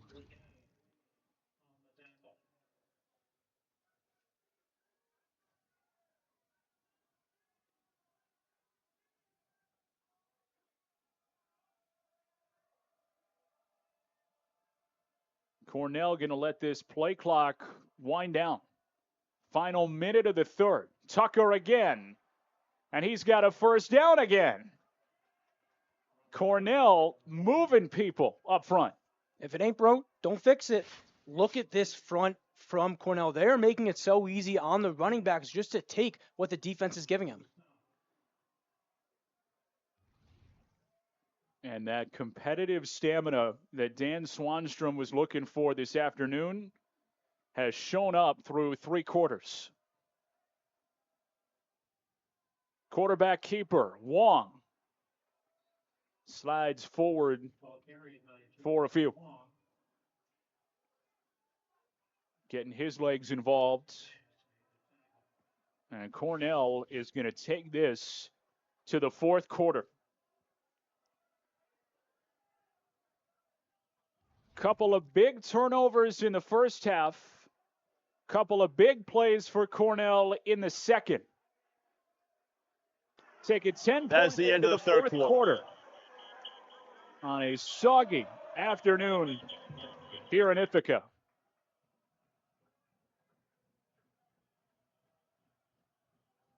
Between Cornell and Yale. Big Red trying to hang on. Wong floating end zone, and it's incomplete. Looking for Brendan Lee, who's found Pater twice today. And that time the throw just out of his reach. Very rare to see. Those two have been on the same page so much throughout the afternoon, but just a few steps ahead of Lee is the ball. Yale has won 8 of the last 10 meetings between these two schools. And Cornell winning last year, it's Lee. Right back to him. And slipping along the sideline to pick up the first down. And a big grab on 3rd and 6. On cue and a great design right there. Get Lee in space, get him the ball out quick, and let him work the sideline. Cornell has not won back-to-back meetings in this series since 2008 and 2009. And trying to add to a 10-point lead here in the red zone in the early stages of the 4th. Wong pulls it out using his legs. Jamison Wong inside the 5, diving for the pylon. And he's marked out of bounds at the 3. You saw once Wong got to the edge, he was looking for the touchdown, but walking that tightrope is so tough, and it looks like his toes just touched the boundary.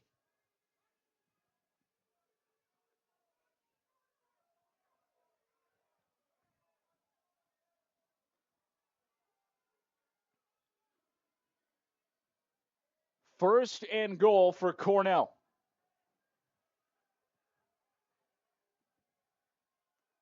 Line of scrimmage is the 2. Wong under center. Quarterback keeper. Does he have the push? Still no signal with a flag out at the line of scrimmage. And right now, it looks like Jamison Wong is short. Don't hate the play call one bit. We've seen it be successful twice. Why not go back to the well again?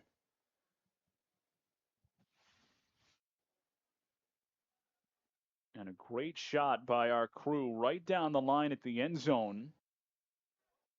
But that is a lot to sort out if you're thinking about overturning a spot and saying that's a touchdown. And there is the flag as well to factor.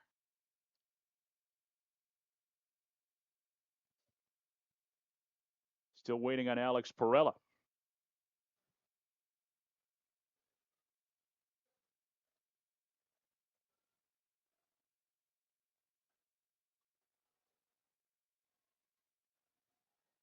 And the elements finally getting to Alex Perella's microphone.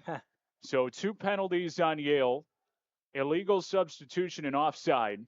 1 accepted.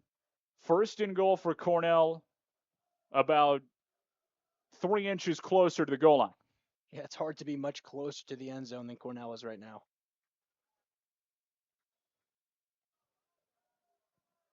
Trying to make this a 3-score game with a touchdown and a PAT. Wong will keep it. Right side, walks in. Touchdown, Cornell.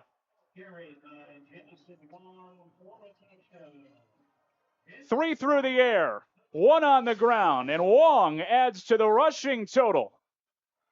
Big Red up by 16.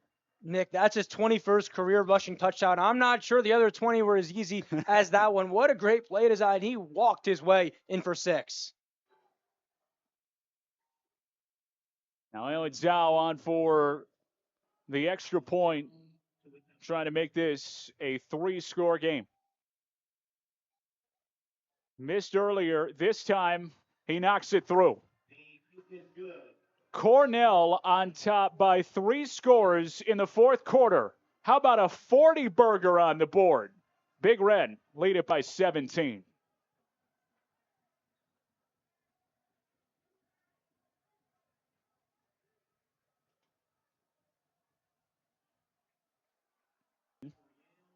Looking for a homecoming victory and to take down Yale for a second straight year.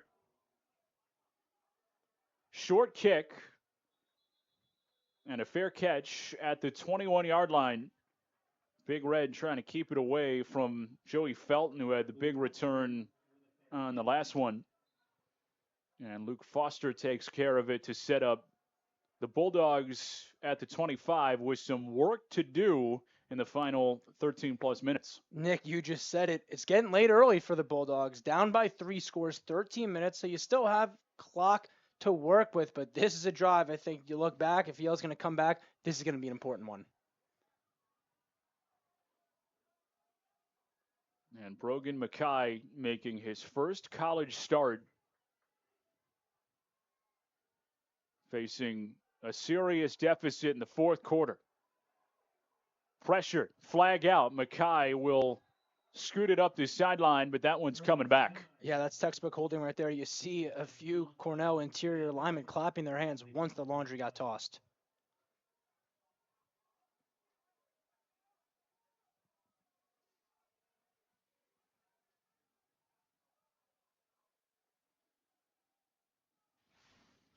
So a 10-yard penalty.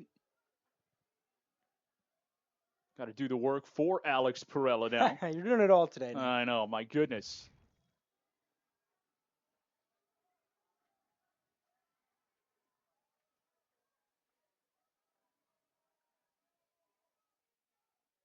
Yale in a drop back and throw it situation here on 1st and 20. They go to the ground game, and Pitzenberger does not have all that much. This is where Yale can get in trouble because they put such an emphasis on running the football, but 1st and 20, you're down 17. You need a big play here. Now you're backed up on 2nd down.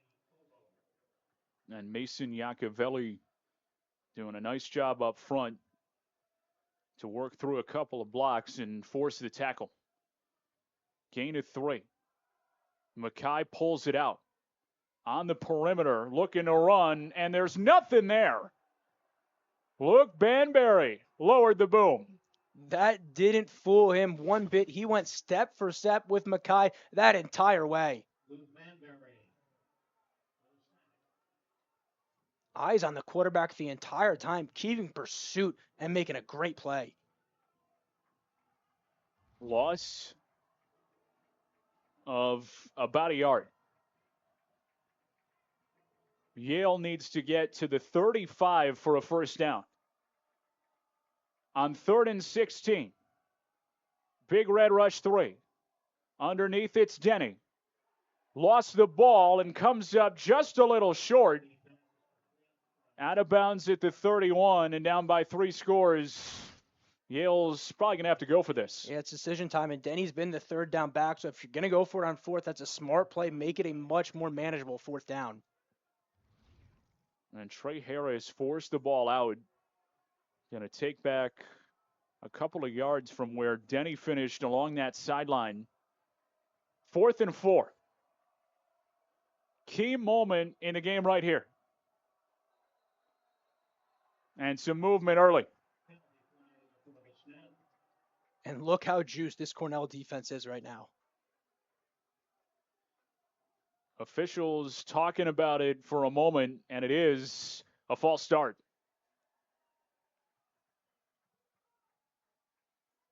And 4th down just became a lot more challenging for the Bulldogs. And the flag has done no favors for Yale today. It hasn't been on their side at all. Now it looks like the offense is going off the field. So Yale's going to punt it away with 11:27 to go in this game. Clock continuing to run. And Yale choosing to punt it on 4th down and 9.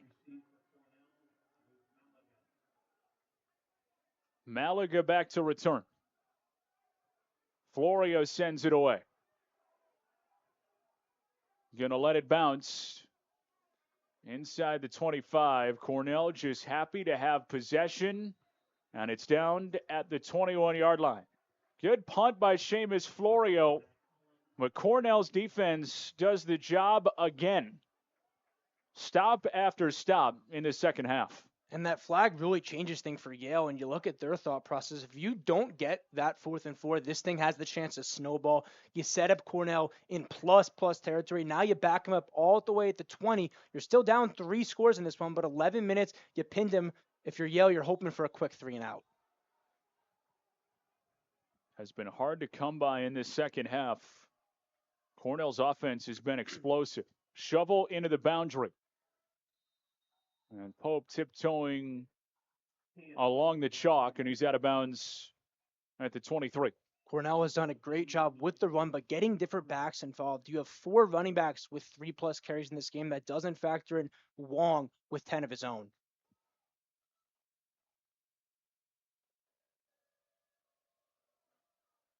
Cornell up over 430 yards of total offense today.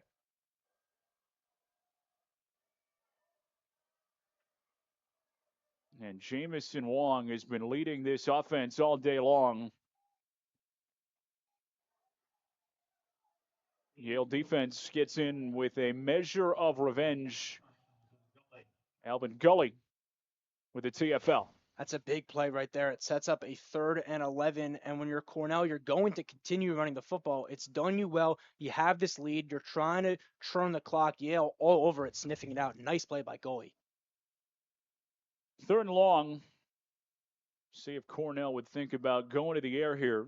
They're just trying to churn clock. Still a long way to go. Wong will air it out. Quick throw, caught by Tucker. Makes a man miss in the flat. Foot in the ground, he's shy of the 25. So Robert Tucker makes a move. Can't get all that close to the 1st down, but Cornell keeps the clock moving. And Wong there looks down the field, but makes a quick read to just dump it off to his running back, move the ball a little bit up the field, and as you said, Nick, keep that clock running.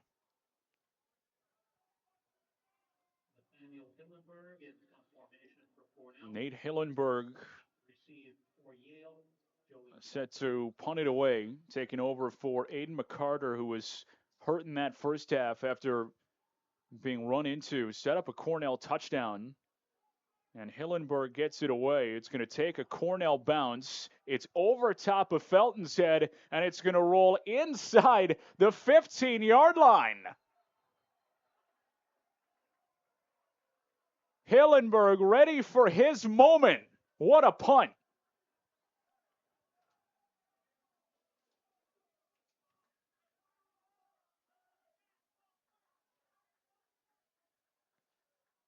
Needs that last stop. Yale's got to go for it. We saw that last drive about 4 minutes ago. Very similar situation, very similar field position. Yale punted it. Now they have no choice but to go for this. 17-point Cornell lead. Marshall Howe taking over on this drive for the Yale offense. Howe to the sideline. Intercepted. It's Coleman.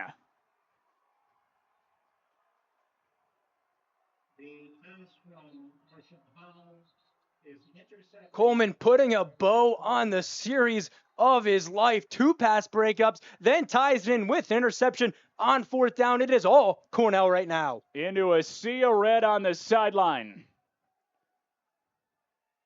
And it's Rick Coleman.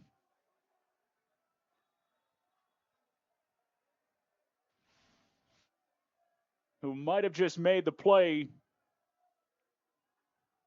to secure it. Coleman in high school played a little quarterback as well, so you wonder if that came back to him reading the QB's eyes right there. Handoff to Tillman inside the 35. As the clock winds inside 6.5 minutes, Yale has all 3 timeouts, but they're down by 3 scores. This feels like an obvious run it, and run it again if you're Cornell. Keep the clock going, see if you can move this sticks and get that to triple zeros. Third Yale giveaway of the day. Couple of turnovers that loomed large in the first half. And the third one, the Rick Coleman interception, a huge play to turn Yale over down the stretch here in the fourth. 3rd and 7 after the run, back to the pick. And what a break on Coleman. He read that the whole way, Nick. Baited the quarterback into that throw and was there to collect the football.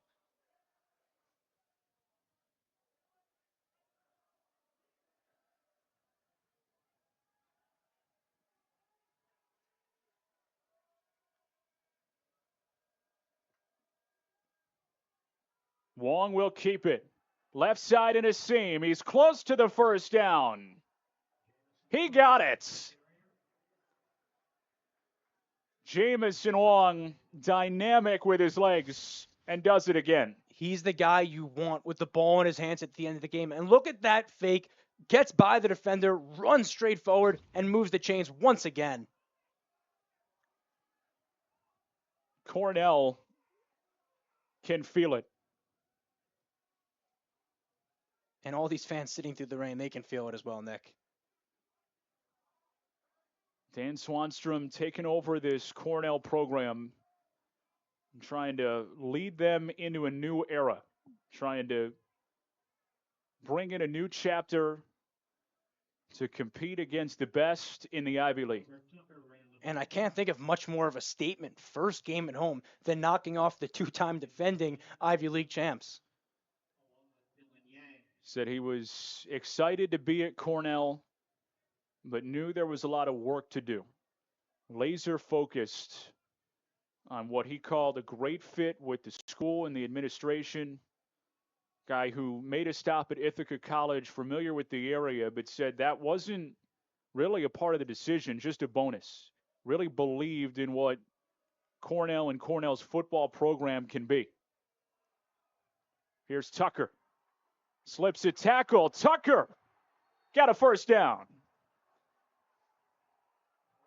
It's all Cornell in this one. Tucker shedding multiple tacklers there to move the chains once again for Big Red. And Cornell's running game that was somewhat of a question mark coming in this afternoon is close to putting up 200 yards on the ground against Yale. Especially coming off last week, their running backs only went 14 for 48. Shattered that here today.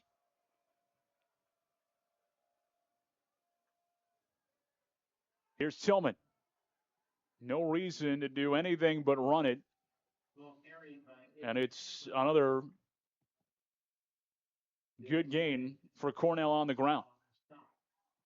And that's what this drive's been about, just running, and running it again. Cornell has done an excellent job in this fourth quarter, keeping Yale out of this game.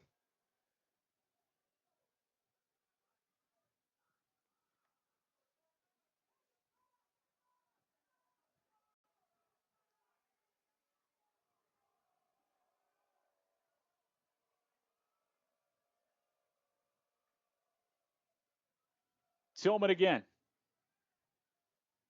Into a crowd. And it will force 3rd and 6. As we hit what will be the 2-minute timeout. Tony Reno keeping the timeouts in his back pocket.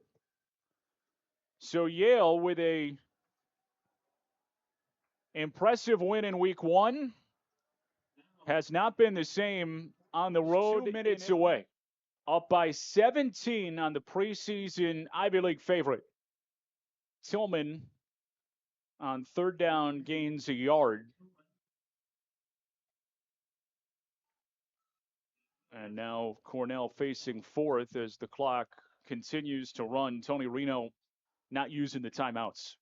Yeah, and this one got away from them here in the second half. Just an effort that early in this game, you look at the turnovers, it really put them in a deficit. But this second half, Cornell outplayed them. It wasn't fluky turnovers. It wasn't good field position. They played man football up front. They ran it down the Bulldogs' throat, and you have to give all the credit to Coach Swanstrom. And Cornell going to keep the offense on the field up by 3 scores. First down would win it. Wong goes to the end zone, and it's the exclamation points. Sam Masungo for the score. And it's all Big Red today. How about touchdown number 5 overall on the day for Jameson Wong, putting an emphasis on this game, wrapping it up nicely with a bow on top. And that is a bright red bow. Yes, it is, despite the weather here. Musungu finds the end zone. It caps what has been a great day for the Cornell receiving corps and the guy throwing him the ball. And fitting for Musungu, who didn't have a touchdown on the day going into it, despite a strong start. So nice for him to find pay dirt.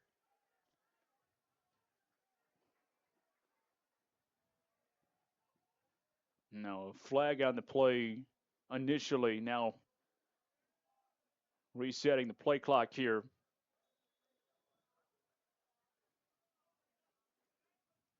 Brendan Lee, pair of touchdowns, 99 yards receiving. Musungu for the second touchdown grab of the day. Ryder Kurtz with that 68-yarder was a key play in the third quarter. And Cornell has put 47 on the board against Yale. This is a team last year gave up under 20 points a game. So you more than double that here in this contest. An unbelievable effort from the Big Red offense. All working for the Big Red. And Musungu is right there to cap it off with a touchdown.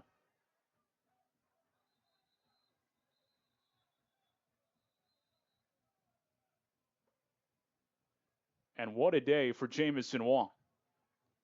5 total TDs, 278 yards through the air. Been effective on the ground as well, 55 yards, over 300 total. And another touchdown there.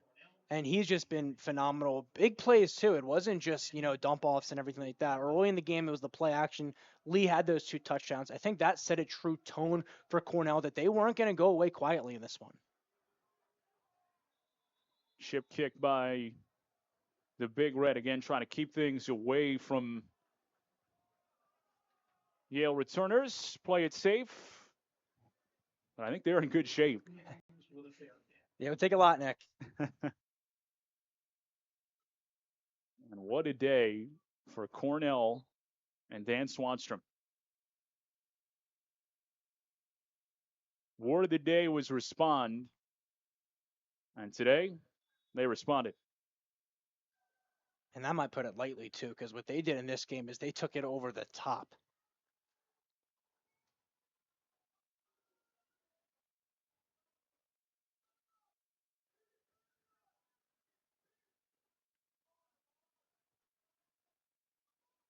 Brogan Mackay back in at quarterback. Nathan Denny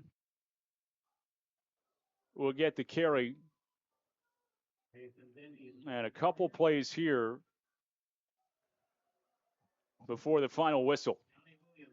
And Yale looks like they're just going to run this clock out. You get out of Cornell and you just reevaluate what went wrong here, especially in the second half. Surprising to see out of this Yale team, so highly thought of in the preseason. But as you mentioned, just outplayed in this second half by Cornell. And this one was a resounding win. Yeah, and the physicality from Cornell, I think looking at this game, taking a step back from all the stats, that's what surprised me the most. Coach Swanstrom talked about he felt Yale was bigger than Colgate, a team that pushed Yale, or Cornell rather, around last week. So to respond the way they did, win the battle up front on the offensive line and defensive line, that is what improving week to week, day to day, practice to practice means, and it shows. One last play, Nathan Denny over the right side, and that'll do it. Welcome home, Dan Swanstrom. Cornell with a big win over Yale for a second straight season. Homecoming ends in a win and a big